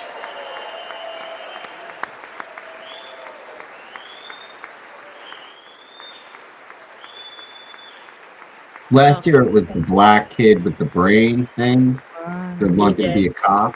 Yeah. I can't remember his name. BJ. BJ, yeah. Thank you, Delilah. Many, if not most, illegal aliens do not speak English and cannot read even the most basic road signs as to direction, speed, danger, or location. Yeah. That's why tonight I'm calling on Congress to pass what we will call the Delilah Law, barring any state from granting commercial driver's licenses to illegal aliens. We need that. Absolutely. That's how you flex authority over interstate commerce.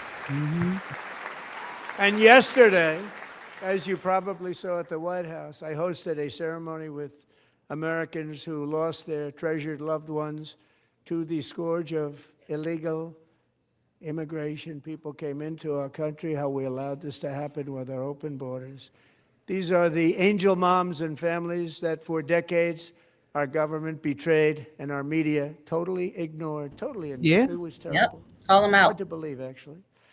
In 2023, a 16-year-old high school cheerleader named Elizabeth Medina was supposed to perform in her town's Christmas parade, but she never arrived. Her mother, Jacqueline, went home to look for her and she found her lying dead in a bathtub, bleeding profusely after being stabbed 25 times.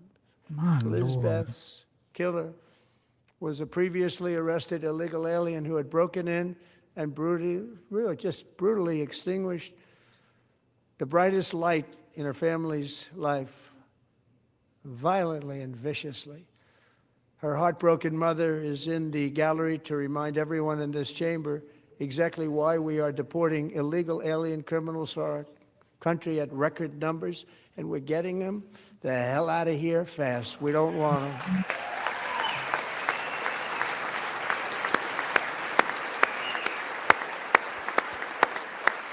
Goodness, stepping. Yep. Get them out. Out.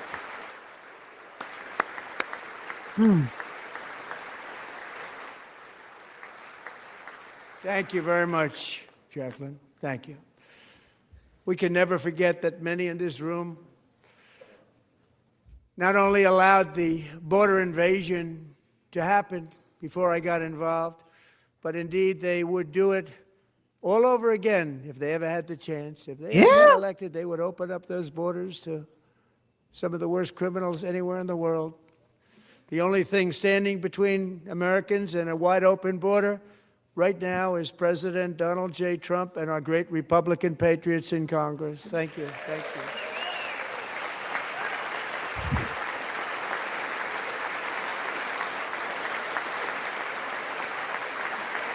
you. Yep. As we speak, Democrats in this chamber have cut off all funding for the Department of Homeland Security. It's all cut off. Wow. It's all cut off. They have instituted another Democrat shutdown, the first one costing us 2 points on GDP. 2 points we lost on GDP, which probably made them quite happy, actually. Now they have closed the agency responsible for protecting Americans from terrorists and murderers. Tonight I'm demanding the full and immediate restoration of all funding for the border security, homeland security of the United States, and also for helping people clean up their snow. We have no money because of the Democrats, and it would be nice. We'd love to give you a hand at cleaning it up, but you gave no money. Nobody's getting paid. It's a shame. So you have to think about it. We have, in case you didn't know, a pretty large snowstorm out there. One of the great things about the State of the Union is how it gives Americans the chance to see clearly what their representatives really believe. Yep. So tonight I'm inviting every legislator to join with my administration in reaffirming a fundamental principle. If you agree with this statement, then stand up and show your support. The first duty of the American government is to protect American citizens, not illegal aliens. Let's see. Let's see. Let's see. Wow. Woo! Oh, that's a commercial. That's a commercial.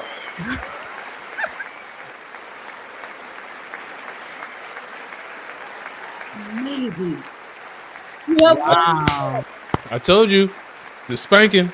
He bending them over. The belt's out. Dude, they're in trouble. That's what they want to do. We've been saying for a while now. They want open borders. They want this to be a borderless nation. They do. Say it one more time, President Trump.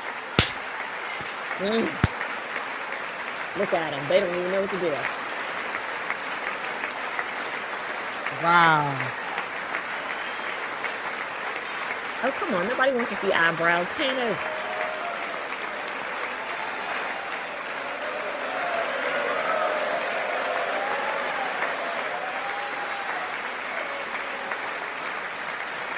No, they won't stand. You know, let them, at least he called them out, and now we know what they want to do, really.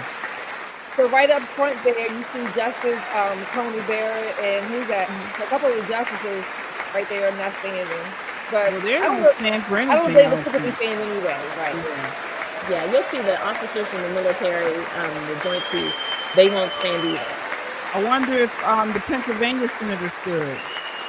to John Fetterman. I We can't got to see get him. everybody's name who did not stand in the Democrat on their side. The list will be easier for the ones who stood.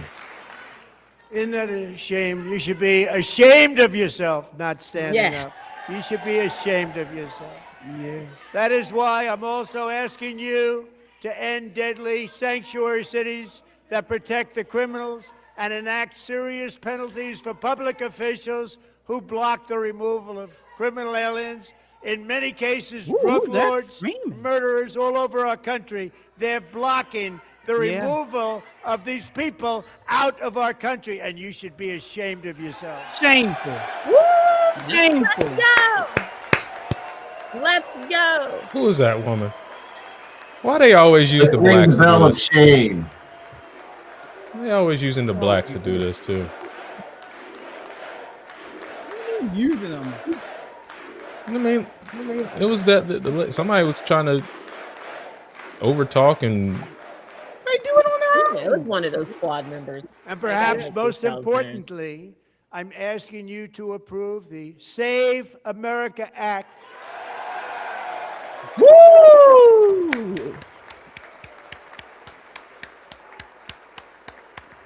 He is not Stop taking this illegal foot off the aliens gas. and others who are unpermitted persons from voting in our sacred American elections. The cheating is rampant in our elections. It's rampant. Stop it. It's very simple. All voters must show voter ID. Very easy.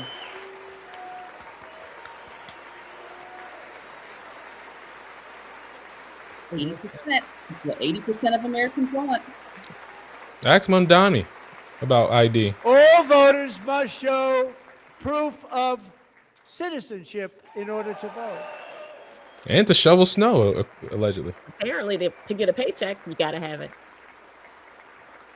And no more crooked mail-in ballots except for illness, disability, military, or travel. None. Wow. Mess Maryland up. They've been rigging it for a while with that. Yeah. This should be an easy one. And by the way, it's polling at 89%, including Democrats. 89%. Absolutely. We all have IDs.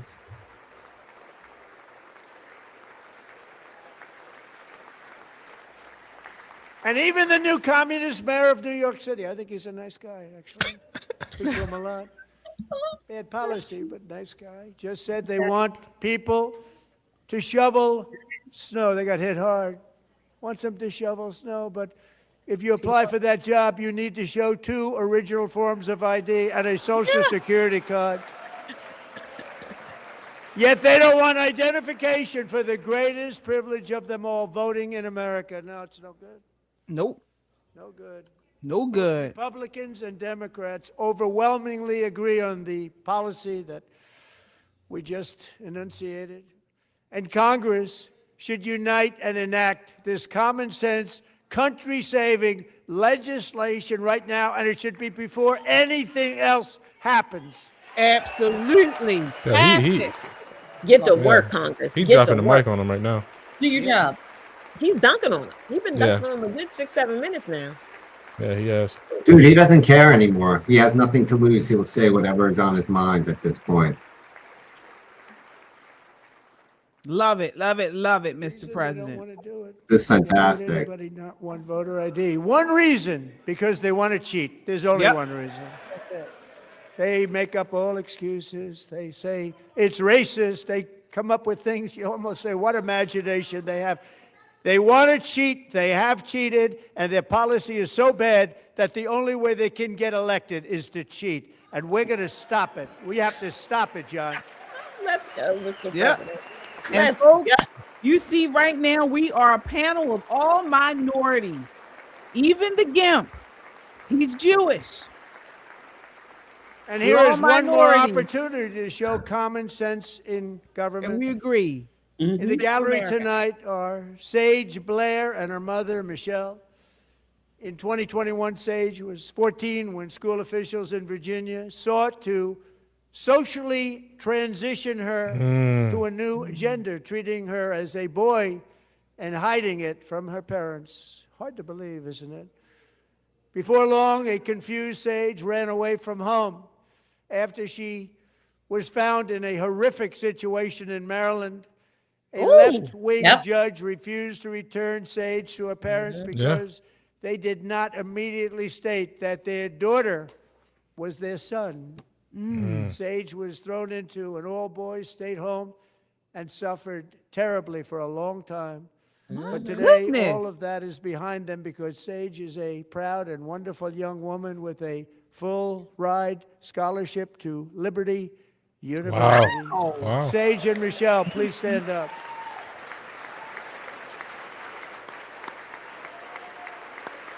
Yes, the Sage right here, honey. Yes. And Erica Kirk there as well in the second row. Wow. And thank you for your great bravery. And who can believe that we're even speaking about things like this? 15 years ago, if somebody was up here and said that, they'd say, what's wrong with him? But now we have to say it because it's going on all over numerous states without even telling the parents. But surely we can all agree no state can be allowed to rip children from their parents' arms and transition them to a new gender against the parents' will. Who would believe that we're even talking about it? What parents would have We that must will ban anyway? it, and we must ban it immediately. Yes, sir.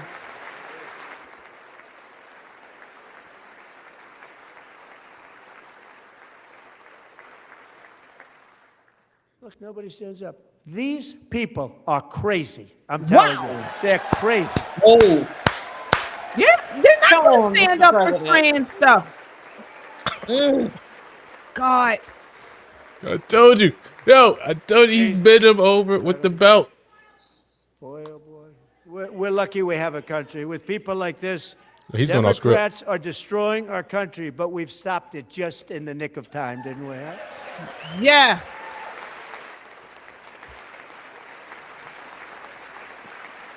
He's keeping it simple, though. He's not going on and on. He's keeping it simple, telling facts. No one cares more about protecting America's youth than our wonderful First Lady. Now a movie star. She's a movie star. Can you believe it? We saw it. We saw it. Who would have believed that? Great movie.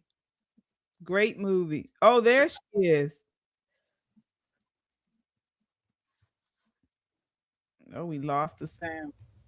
Is to launch the Melania Trump Foster Youth to Independence Initiative. It's a tremendous, really a tremendous thing that happened and had a lot of bipartisan support.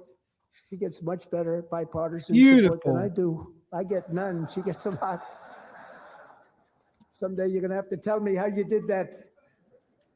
And students and educators in every state have joined the First Lady's efforts in the presidential AI challenge, keeping America's next generation positioned to succeed and strongly succeed in the future. Tonight, we welcome two young people whose lives reflect the First Lady's impact, Sierra Burns and Everest Nevermont. Thank you both. And Melania, thank you. I know how hard you worked on it. Thank you very much.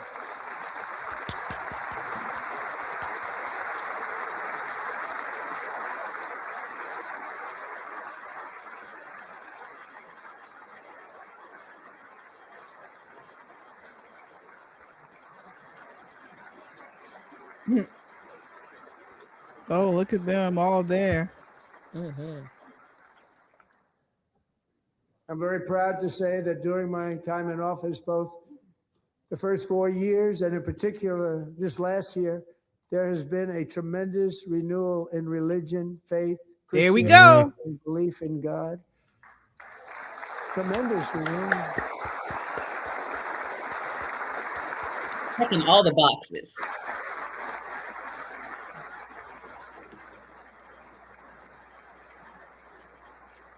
This is especially true among young people, and a big part of that had to do with my great friend, Charlie Kirk, a great guy. Oh.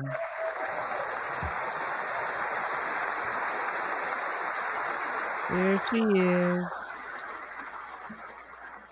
So last year, Charlie was violently murdered by an assassin and martyred really martyred for his beliefs. His wonderful wife, Erica, is with us tonight. Erica, please stand.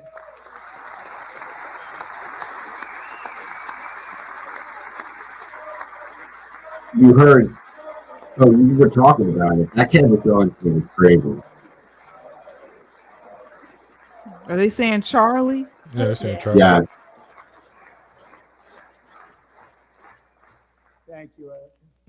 Democrats still didn't stand up. In Charlie's memory, we must all come together Hated to Charlie Kirk. reaffirm Why would they stand up? America is one nation under God, and we must totally reject political violence of any kind. Charlie's parents are next to Erica. Oh, they stood for that. For all the people that are saying she's the one behind Charlie's assassination, his parents are right there with her. It's coming back at levels that nobody. By the way, a lot of the Democrats stood up, but not all of them for the no political violence. Unleashing America's promise requires keeping our communities safe.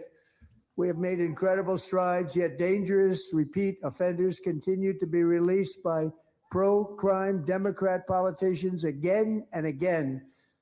We are honored to be joined tonight by a woman who's been through hell, Anya Zarutska. In 2022, she and her beautiful daughter, so beautiful, what a beautiful young woman, Irina, fled war-torn Ukraine to live with relatives near Charlotte, North Carolina. And by the way, her? what's going on No. with Charlotte? Oh. Last They're talking summer, about Irina. 23-year-old Irina was riding home on the train when a deranged monster who had been arrested over a dozen times and was released through no cash bail stood up and That's viciously Charlie's mom? slashed a knife. That's through her Irina's naked family, I body. think. Oh. No one will ever forget. There were people on that train. No one will ever forget the expression of terror on Irina's face as she looked up at her attacker in the last seconds of her life. She died instantly. She had escaped a brutal war only to be slain by a hardened criminal set free to kill in America. Came in through open borders. Mrs. Zarutska, tonight I promise you we will ensure justice for your magnificent daughter, Irina. Oh, yeah, that's her.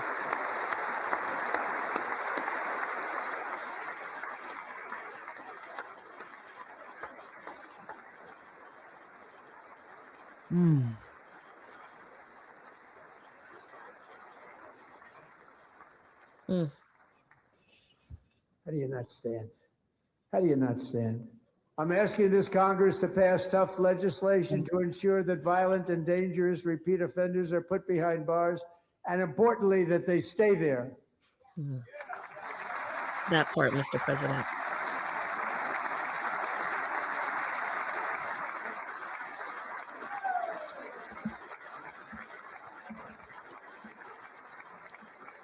Starting last summer, I deployed our National Guard and federal law enforcement to restore law and order to our most dangerous cities, including Memphis, Tennessee, big success, New Orleans, Louisiana, big success, and our nation's capital itself, Washington, D.C., where we have almost no crime anymore in Washington, D.C. How did that happen? How did it happen? Group violence reduction strategies. Soldiers with guns. What's this? Like showing ads. Ever recorded, and murders in D.C. this January were down close to 100% from a year ago. Wow.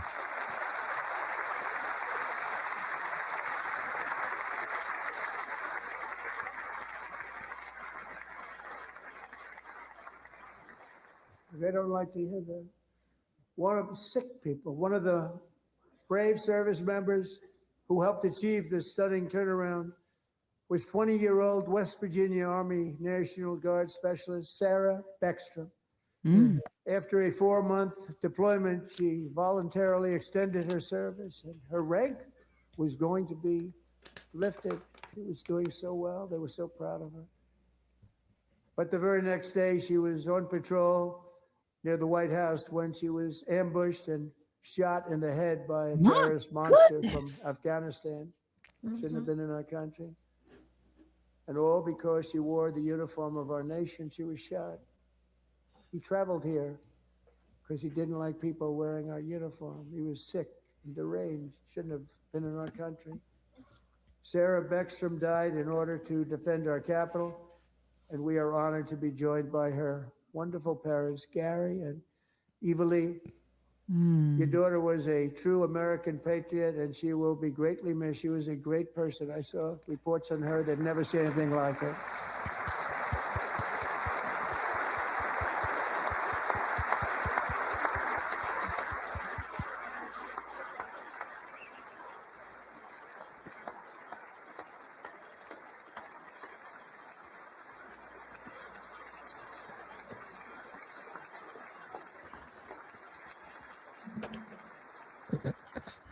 So sorry. Thank you very much.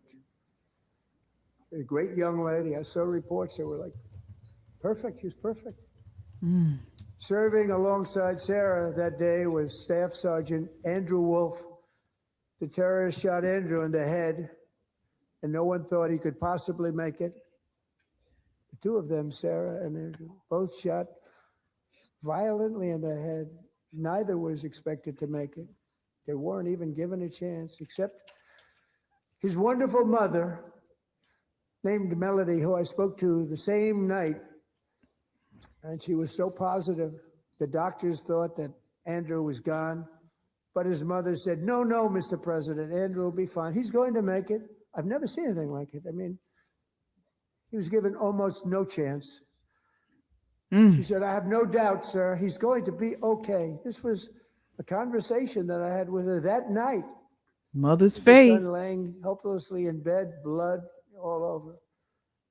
Everybody is praying, she said, sir, he will be okay. The doctors didn't understand what she was saying. And after looking at the results of the damage done, neither did I. She was so strong and conclusive that even Andrew's great father felt she didn't really understand the gravity of the situation.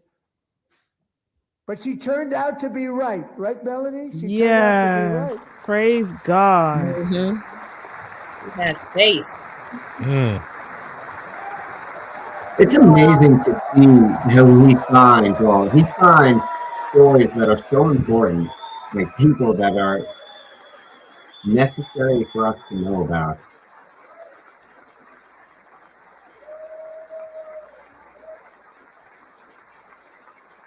Wow, look at her. He looks just like her, too. Yeah.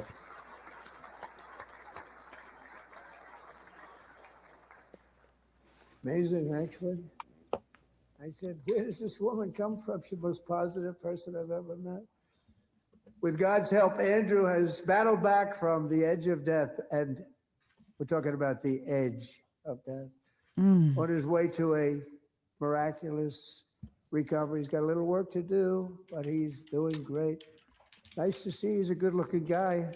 Nice to see you. Thanks, Andrew. Thank you very much. Oh, look at him.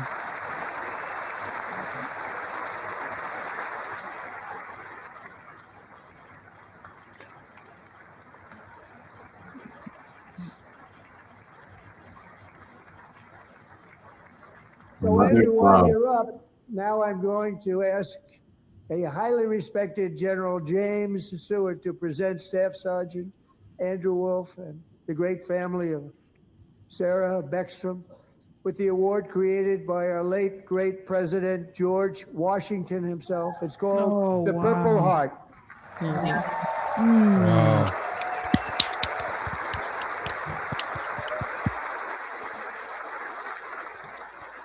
This is excellent political theater.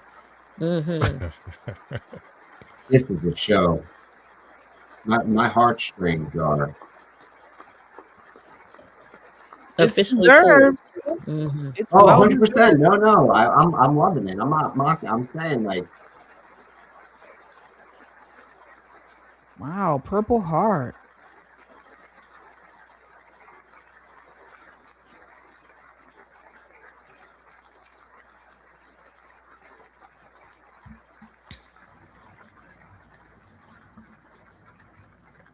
Please sound off in the chat. Let us know what you all We love think you so all. far of the speech. Love you. We're proudly restoring safety for Americans at home, and we are also restoring security for Americans abroad. Our country has never been stronger. My first 10 months, I ended 8 wars, including Cambodia. Rubio. Isn't it funny? To my boy Marco. And sick people. Look at that look on his Cambodia, face. It's like, how Thailand, many more countries do I got to Pakistan run? and India would have been a nuclear war. 35 million people, said the Prime Minister of Pakistan, would have died if it were not for my involvement. Kosovo and Serbia, Israel and Iran, Egypt and Ethiopia, Armenia and Azerbaijan, the Congo and Rwanda, and of course the war in Gaza, which proceeds at a very low level. It's just about there. And I want to thank Steve Witkoff and Jared Kushner for your help. Thank you, Steve. Thank you, Jared.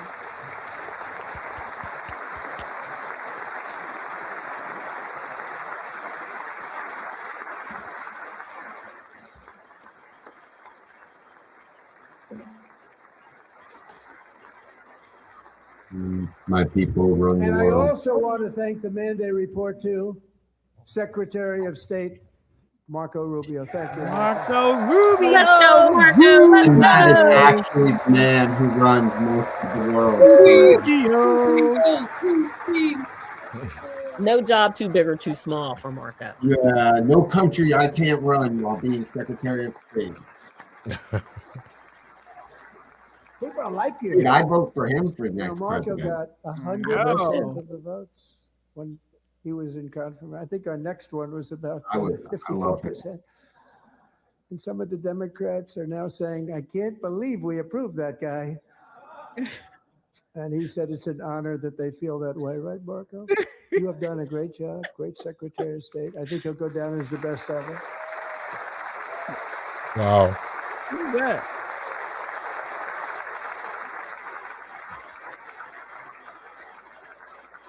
He has not opened either of those folders. Wow. Under Shout out the to Kung Fu with the ceasefire I $2. negotiated, every single hostage, both living and dead, has been returned home. Can you believe that?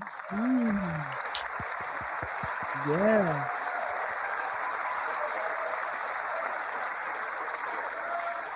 You know those old men are like so happy they get to blow shit up again. Nobody thought it was possible. Nobody thought that was possible. Both living and dead. And those parents who had a dead son, their boy, they'd always tell me their boy, they wanted him as much as though he were living.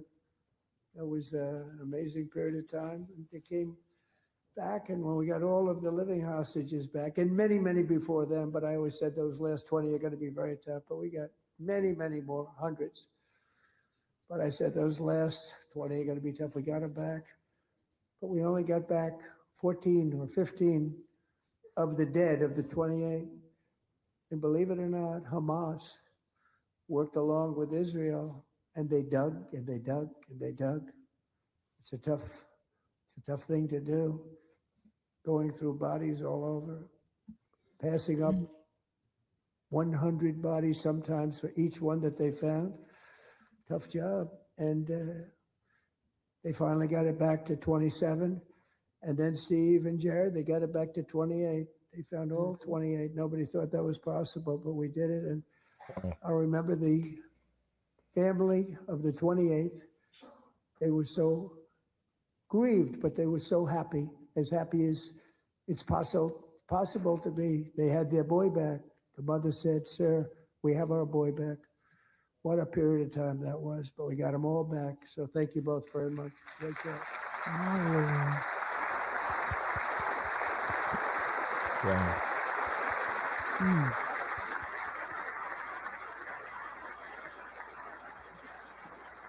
No one but And President we're Trump. working very hard to end the ninth war, the killing and slaughter between Russia and Ukraine, where 25,000 soldiers are dying each and every month. Think of that, 25. Thank you, Curtis. Crazy policies ruin soldiers are lives. dying. Absolutely. A month. A war which would have never happened if I were president. Would have never happened.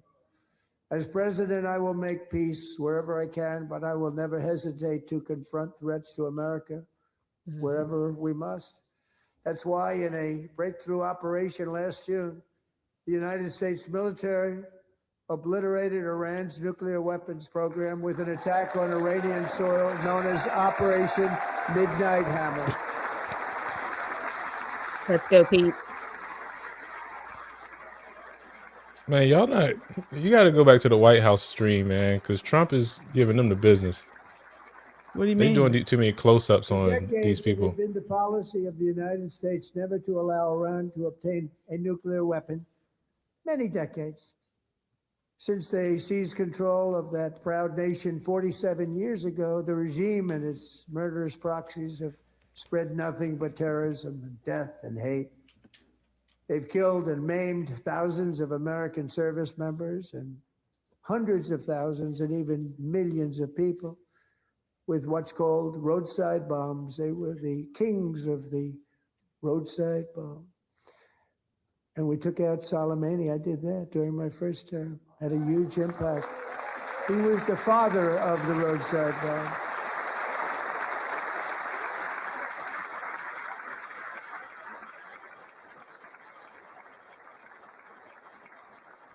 And just over the last couple of months with the protests, they've killed at least, it looks like 32,000 protests, 32,000 protesters in their own country.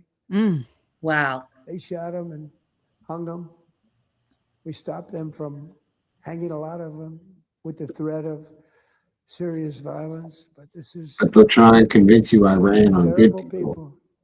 They've More or less. already developed missiles that can threaten Europe and our bases overseas, and they're working to build missiles that will soon reach the United States of America. Uh-oh. After Midnight Hammer, they were warned to make no future attempts to rebuild their weapons program, in particular nuclear weapons. Yet they continue, starting it all over. We wiped it out, and they want to start all over again, and are at this moment again pursuing their sinister ambitions. We are in negotiations with them. They want to make a deal, but we haven't heard those secret words. We will never have a nuclear weapon.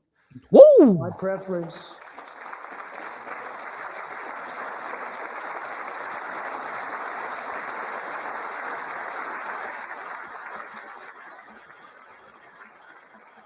Wow. Look at that. Democrats standing My for no preference is to solve Iran. this problem through diplomacy.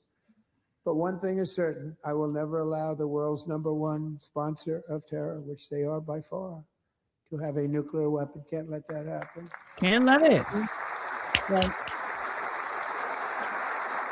This is all part of America first. Shout out to Kimberly, 3 months. Member. And no nation should ever doubt America's resolve. We have the most powerful military on earth. I rebuilt the military in my first term. We're going to continue to do so. Also, we just approved a $1 trillion budget. We have no choice. We have to be strong because hopefully we will seldom have to use this great power that we built together. It's really called peace through strength, and it's been very, very effective.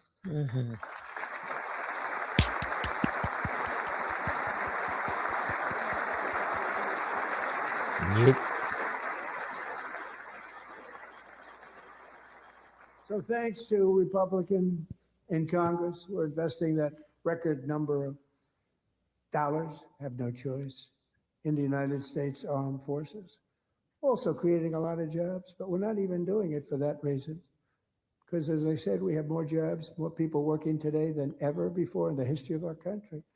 And NATO countries are friends and allies. They are. They're our friends and they're our allies. Have just agreed at my very strong request to pay 5% of GDP for military defense rather than the 2%, which they weren't paying. We were paying for almost all of NATO. Now they're paying 5 as opposed to not paying 2.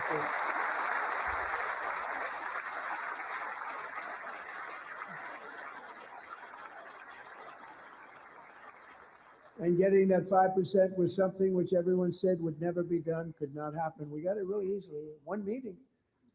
And big difference between 2% that's not paid. We were paying the freight of many of them. Very few were paid up. Now 5%, then they're paid.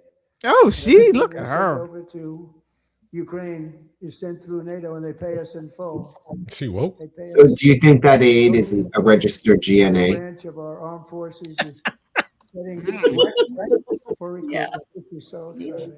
I'm just And saying, like, service being members- an anti-forces aid, do you have to have GNA certification?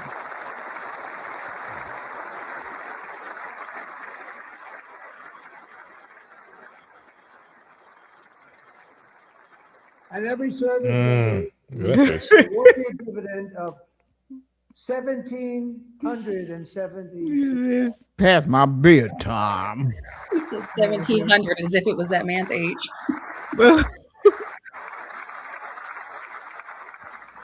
You know, they put it on my desk. We got the money from tariffs and other things. A lot of money. We have much more money than people understand. Have to rebuild that program a little bit, but it won't take long.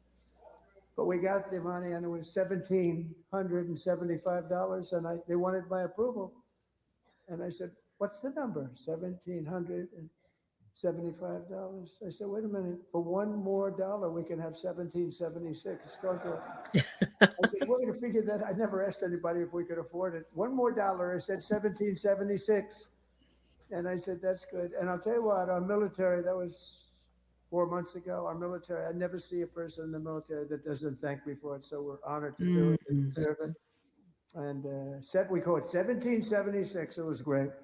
And we love our military. We love our law enforcement. We love our firemen. You know, the firemen don't get mentioned enough. We love our Right. They don't get mentioned enough. I met a fireman out here in Carroll County who was talking about that, how President Trump's doing a lot for firemen across the country. Yeah. All first responders.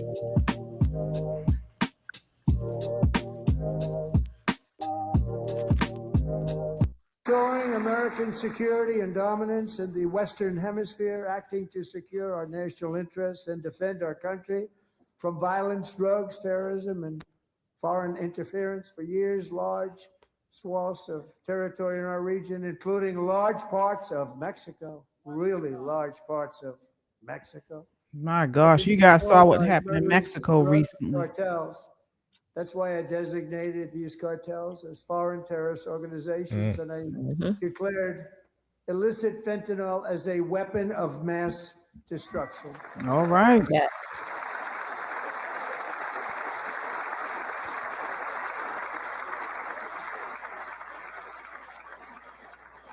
And with our new military campaign, we have stopped record amounts of drugs coming into our country and virtually stopped it completely coming in by water or sea. You probably noticed that. We very seriously damaged their fishing industry also. Nobody wants to go fishing anymore. We've also taken down one of the most sinister cartel kingpins of all. You saw that yesterday. In January,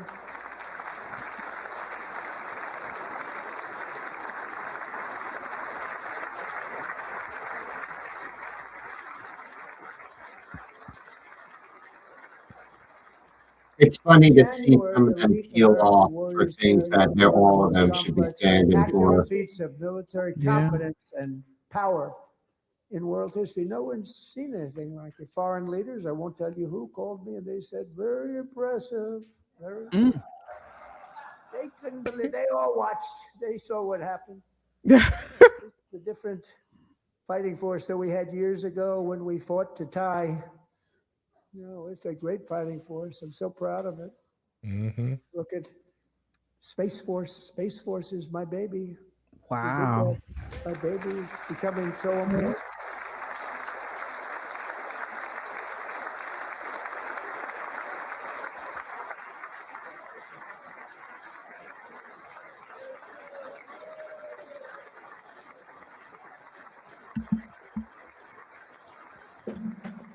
And America's armed forces overwhelmed all defenses and not only defeated an enemy, good fighters, to end the reign of outlaw dictator Nicolas Maduro and bring him to face American justice.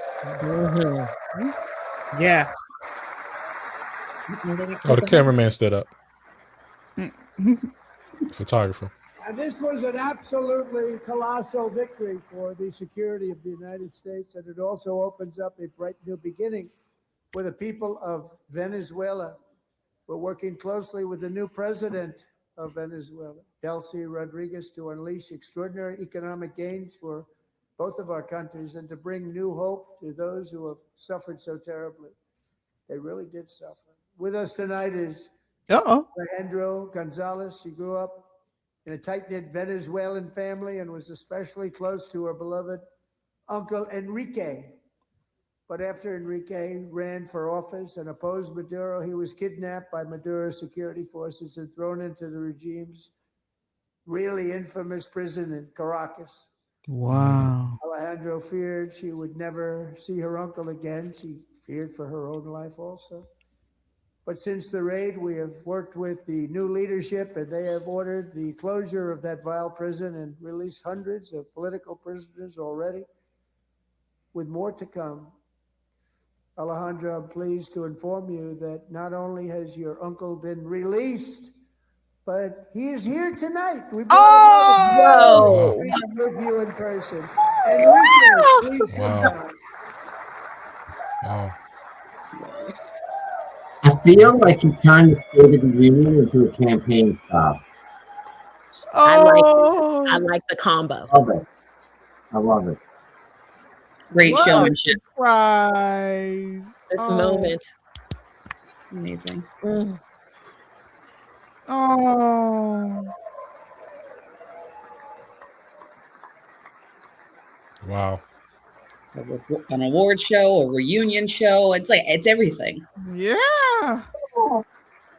It's the greatest show on earth. Cuba Libre, are they next? Shout out to Curtis Knight, the $2 super chat. Nice to have you back, Enrique.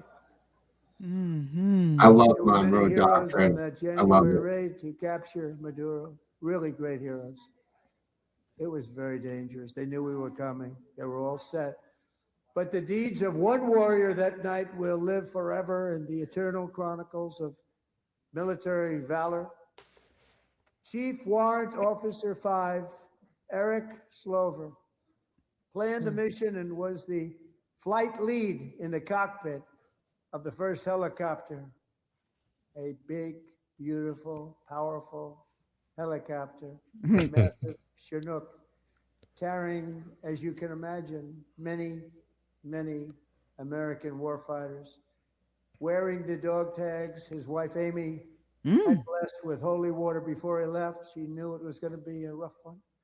Eric steered the Chinook under the cover of night and descended swiftly upon Maduro's heavily protected military fortress. This was a major military installation, protected by thousands of soldiers and guarded by Russian and Chinese military technology. How did that work out? Not too good. While preparing to land, enemy machine guns fired from every angle, and Eric was hit very badly in the leg and hip, one bullet after another. He absorbed 4 agonizing shots, shredding his leg into numerous pieces. And yet, despite the fact that the use of his legs was vital to successful helicopter flight, legs are the most important part of flying a helicopter. To deliver the many commandos who would capture and detain Maduro was the only thing Eric was thinking about. Wow. Then, even as he was gushing blood, which was flowing back down the aisle, helicopter lands at a steep angle. My goodness. They were right in front of him, 2 machine gunners who escaped the wrath of the previous planes. Eric maneuvered his helicopter with all of those lives and souls to face the enemy and let his gunners eliminate the threat. Turned the helicopter around so the gunners could take care of business, saving the lives of his fellow warriors from what could have been a catastrophic crash deep in enemy territory. Only after safely landing the helicopter with all the warriors aboard in the exact right spot, which was vital to the mission, probably would have had maybe cancel the mission if that didn't happen. Eric told his co-pilot, also wounded, but not as gravely, to take over I'm about ready to pass out. The success of the entire mission and the lives of his fellow warriors hinge on Eric's ability to take searing pain. It was unbelievable what's happened to his legs of the bullets and keep on flying and landing, and people knew what was happening. Everybody in the back of the helicopter knew because they saw the blood pouring down the aisle. Chief Warrant Officer Slover is still recovering from his serious wounds, but I'm thrilled to say that he is here tonight with his wife, Wow. Amy, Eric, and Amy. Come on in. Wow.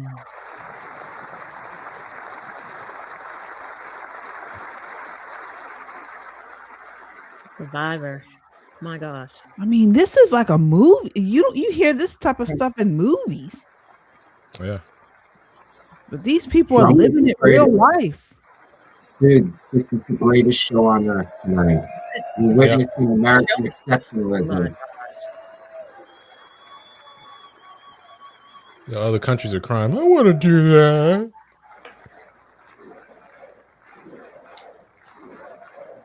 USA, USA, USA, USA. Look how proud she is. That's right.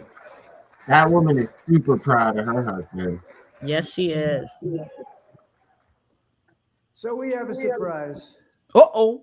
Eric and Amy. Congressional stuff. In recognition of Eric's actions above and beyond the call of duty, I would now like to ask General Jonathan Braga to present Chief Warrant Officer Slover with our nation's highest military award, the Congressional Medal of Honor. Let's go.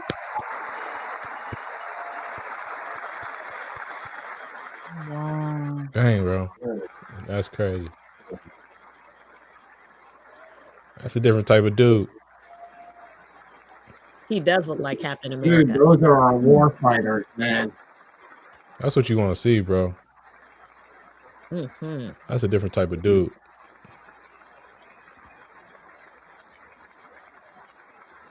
Nah, you're right. The Democrats want men to be pansies, cross their legs. Pretty. He used to have skirts on. Yeah. This is the greatest State of the Union ever. Agreed. Mental toughness too. It's mental and physical toughness. Yeah. So excited. I'm so happy our soldiers look like soldiers again instead of that nonsense Biden was bringing in. Oh, they all want to look like Obama and Westmore with their legs crossed and nails manicured. No. These are heroes being honored, rightfully Well, thank you very much, Eric and Amy. Great to get to know you. I met with them and with a lot of their fellow warriors at Fort Bragg recently. You notice the name Fort Bragg. We have it back. We brought it back. We won the First World War with it, the Second World War with it, and then they decided to change the name. So we changed it back. Yeah. Everybody wanted to change back too. And 10 of Eric's fellow warriors from that incredible night of victory will also be receiving medals at a private ceremony that will soon be held at the White House. And wow. Eric will do that. So amazing. Thank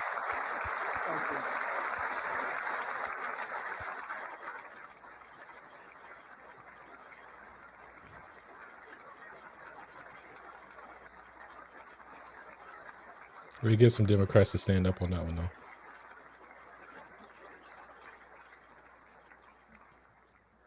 Thank you, Eric. That's a big one. Tonight we've celebrated many truly extraordinary American patriots, but there is one last living legend to honor before we go. Oh. He is one more heroic American aviator, Navy fighter pilot. Royce Williams served in World War II, Korea, Vietnam, flying more than 220 missions. Wow. In the skies over Korea in 1952, Royce was in the dogfight of a lifetime, legendary dogfight. Flying through blizzard conditions, his squadron was ambushed by 7 Soviet fighter planes. It was his first aerial combat. Oh. Despite being massively outnumbered and outgunned, Royce led the takedown of 4 enemy jets and almost destroyed the others, vanquishing his adversaries while taking 263 bullets to his own plane and being seriously hurt. His story was secret for over 50 years. He didn't even want to tell his wife, but the legend grew and grew. But tonight, at 100 years old, oh, he's 100. Captain is finally getting the recognition he deserves. He was a legend long before this evening. Royce, please stand up, and I will ask the First Lady of the United States to present Captain Royce Williams with his Congressional Medal of Honor. Oh, wow. That's how you end the State of the Union. 100 years old? Come on. We have more than 100-year-old man, and that's incredible. Yeah. Oh, look at his face. He wasn't expecting it.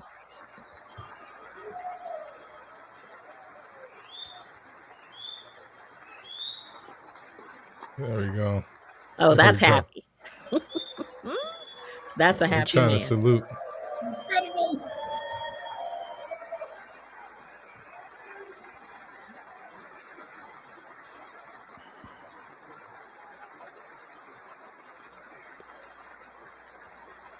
God bless this country, man. Amen. Mm-hmm. And our war fighters. There will never be anything as amazing as an American exceptionalism.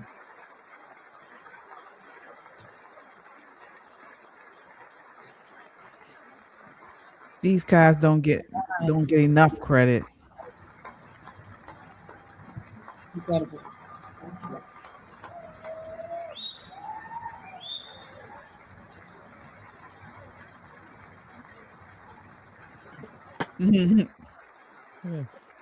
Wow.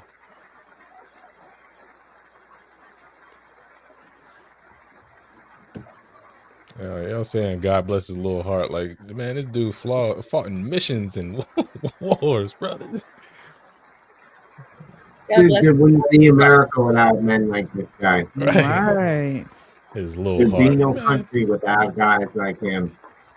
If the whole chamber isn't standing, then they're just scumbags.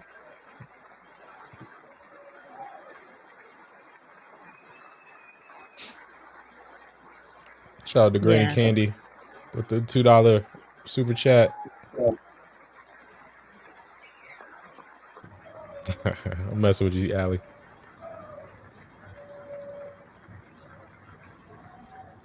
Promise you give those men something. Thank They're you, still Al. shooting straight.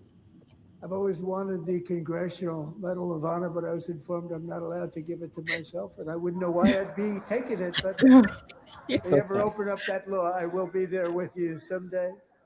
But you know, that's our highest honor, Congressional Medal of Honor, and that's a big thing, and it's an honor to be in the same room with you. Thank you both very much, Eric. Thank you.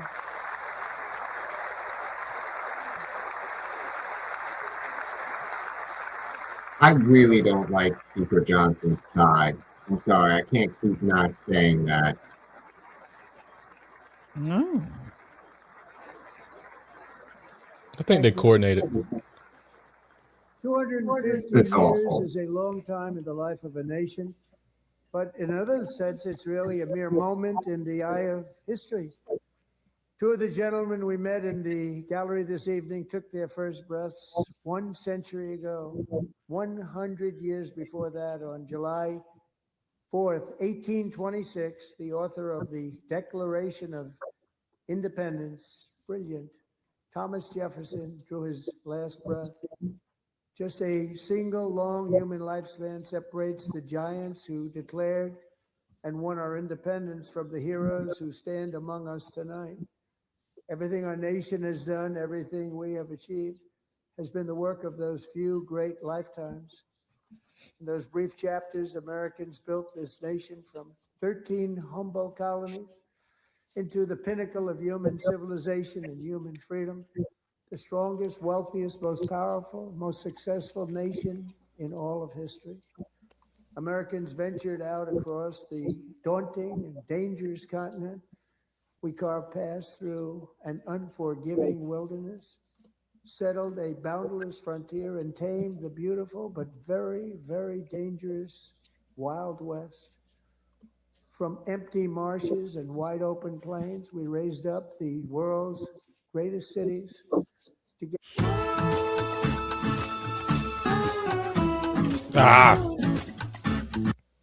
tyrannies, and we liberated millions from the chains of fascism, communism, oppression, and terror. Americans lifted humanity into the skies on the wings of aluminum and steel, and then we launched mankind into the stars on rockets powered by sheer American will and unyielding American pride. We wired the globe with our ingenuity. We captivated the planet with American culture. And now we are pioneering the next great American breakthroughs that will change the entire world. Mm-hmm. All of this and so much more is the enduring legacy, unmatched glory of the hardworking patriots who built and defended this country and who still carry the hopes and freedoms on all of humanity's backs. They were forgotten, betrayed, and cast aside. But that great betrayal is over, and they will never be forgotten again. Because when the world needs courage, daring, vision, and inspiration, it is still turning to America. And when God needs a nation to work his miracles, he knows exactly who to ask. There is no challenge Americans cannot overcome, no frontier too vast for us to conquer, no dream too bold for us to chase, no horizon too distant for us to claim.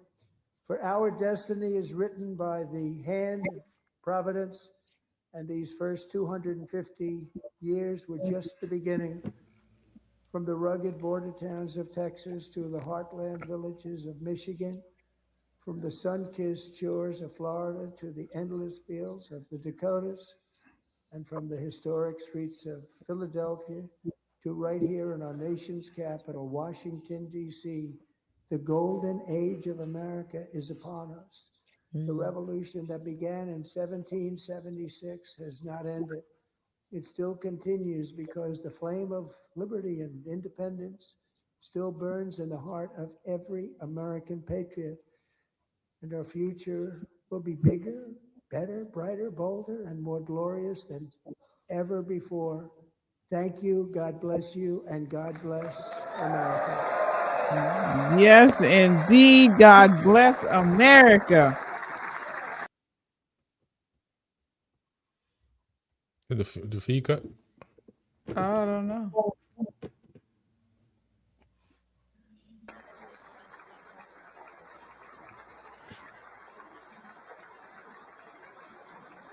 Yeah, man. He was channeling his inner George Washington on that last part. Oh yeah. Yeah. It was a great State of the Union address, I thought. It was very entertaining for a longer speech. Mm-hmm. And I'm very proud of the president for kind of sticking to the teleprompter. Because, he can, what they say, spin a yarn. He can really go down a rabbit hole on you. But I think he did a great job keeping it together. So he's on the Democrat side right now. There's nobody over there shaking his hand. Well, he shook people's hand. No, but I'm saying there's those are the Joint Chiefs. Oh. The Democrat side empty. She was the biggest fan right there. Yeah. Yeah. Oh, I know her. She's a congresswoman. Mm-hmm. Is she Democrat?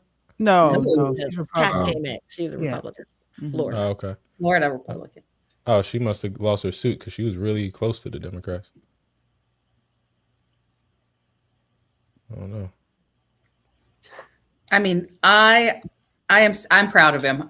That was the best I have seen from President Trump, veering off and getting right back on track. Mm-hmm. I mean, because when he goes down that rabbit hole, he could be down there for a full hour. He was so succinct that all he had to do was look at the Democrats, make his point, and he jumped right back. I mean, this is one of the best speeches he's ever given, and for it to be at this moment, this year, this election cycle, my cheeks hurt from smiling.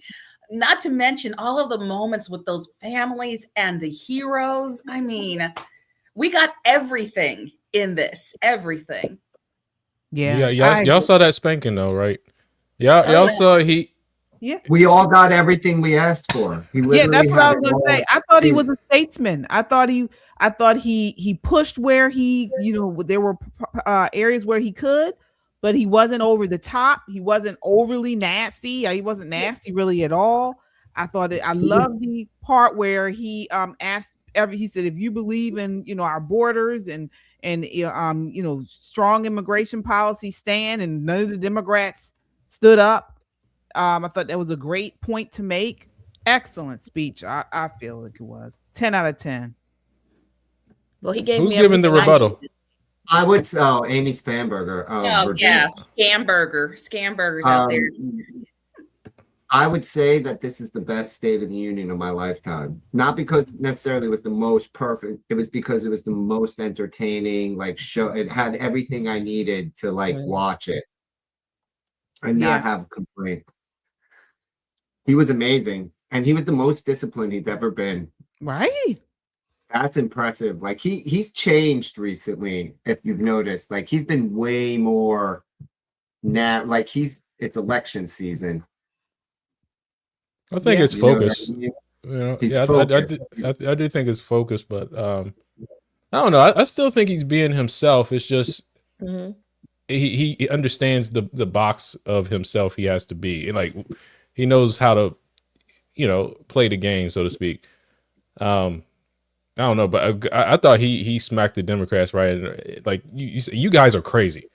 That right there is going to go down as one of the best lines that we've heard from a president ever. You guys are crazy. Matter of fact, we might need to make that a t-shirt. The other one I think President Trump with this speech, I loved it. I think he, like you all say, he stayed on the teleprompter, or he stayed on point. He also was himself, classic Trump, right? But I think what he did also, I think he is sort of passing the mantle in a way, knowing that he won't be there for 2028. And I think he is basically, I don't know if you want to call it challenging, encouraging, basically telling the Republicans, do what needs to be done. He said it, codify these orders, these taxes, go ahead and do it. I mean, I've been saying that for a while. Congress needs to codify these things. So if not, this is all for naught. I thought this speech was great. It supposedly, according to the headlines, it's the longest one. I'm not sure if it's the longest ever or just Trump's longest, but it's one of the longer speeches or State of the Unions. I think President Trump, I think he did a very good job tonight. Yeah. Yep. Same here. Excellent. Well, Abigail Spanberger is supposed to do the response. I don't see where she's come on yet, though, for the response to this. You got it, KJ? No, I don't see it. I don't see it yet. So I don't know if it's coming on right now or it's supposed to come on right after, unless they had to change up their whole speech. She's going to say the same thing. Affordability. Trump's mean. Orange man bad. There's the response. Yeah. From a woman who is a pure communist at this point. Have you seen what she has done to destroy Virginia? I think it's rich that they would select her. Right, I know, but of course they are, because they portrayed her as a moderate when she ran, and then she got into office and totally she's on the left. I mean, well, first of all, you should never elect a CIA agent. Let's do that, because there are no better liars ever than a CIA agent. It's a part of the job. It becomes a part of who they are as a human being. And, who else were they going to pick? They couldn't pick AOC after she put both of her feet in her mouth and wiggled her toes around in Munich. Who would they choose? They can't pick Jasmine. Well, I gotta go. Before I go, I want to read these super chatters that we missed. A couple of them during the SOTU speech. So I think I just want to shout out. I think we talked about Curtis. I'm not sure if Giovanni mentioned Curtis, but he was a new member. We had Narco. Thank you for your $5 super chat. He says America. I think Curtis again, Kung Fu CJ, talking about him not opening the folders. I guess President Trump focusing in on the speech. Breeze says, thank you, ladies and guests. And he or she has enjoyed our comments. Kimberly, been a member for 3 months. We thank you so much. Curtis again, asking about free in Cuba. Granny Candy for $2. And Jessica, I'm not sure how you spell your last name. Oh, Jessica Zane, $5. Pew pew after pew pew all night.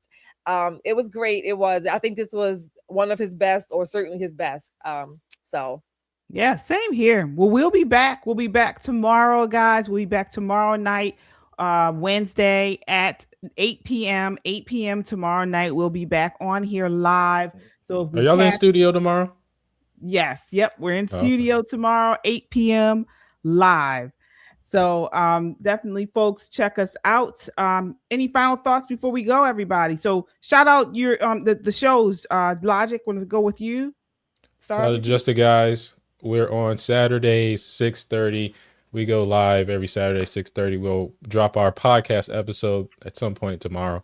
I gotta finish editing it, but Just the Guys podcast on YouTube, Saturday, 6:30. Check out the merch store, but go to the website, www.metroconservativemedia.com, and you find all of our stuff, all the merch, everything, articles, everything, but Just the Guys. All right. All right. Michelle, want to shout out Christian? Yeah, had a great time here with you guys, everybody here. But make sure you check out KJ and myself on Christian Conservative. That's Thursday and Sunday nights at 9 p.m. We can't wait to see you. We give fresh perspective with our Christian background, and it was a great night. Tonight was a fantastic night for our president and for the United States. All right. All right. And Nicole, let's shout out for Poppin' Politics. Well, you guys already know Poppin' Politics. You can catch us, but I got a little America and a big fat Republican flag. Let's go. Tonight was amazing for all of us partisan people. This night was amazing for the American people, even people who don't necessarily like Donald Trump, like every single Democrat in the Capitol Dome, had a reason to stand up. That's unity. He's bringing the nation together. And I'm going to tell you, if that happens, Democrats are in real trouble. So this rebuttal, if it ever happens, she's going to have some uphill battle to climb to get back at Donald Trump after that speech. Amazing, amazing, amazing. 10 out of 10. Highly recommend. Yep. All right. That does it for us tonight. We'll see you tomorrow, folks. If you haven't done so, make sure to subscribe. We have to do that. So we're growing a community here of God-fearing, truth-seeking, America-loving people that value freedom. Hit that like button before you go if you haven't done so, and subscribe. Until next time, count your blessings and live a life of purpose. See you tomorrow.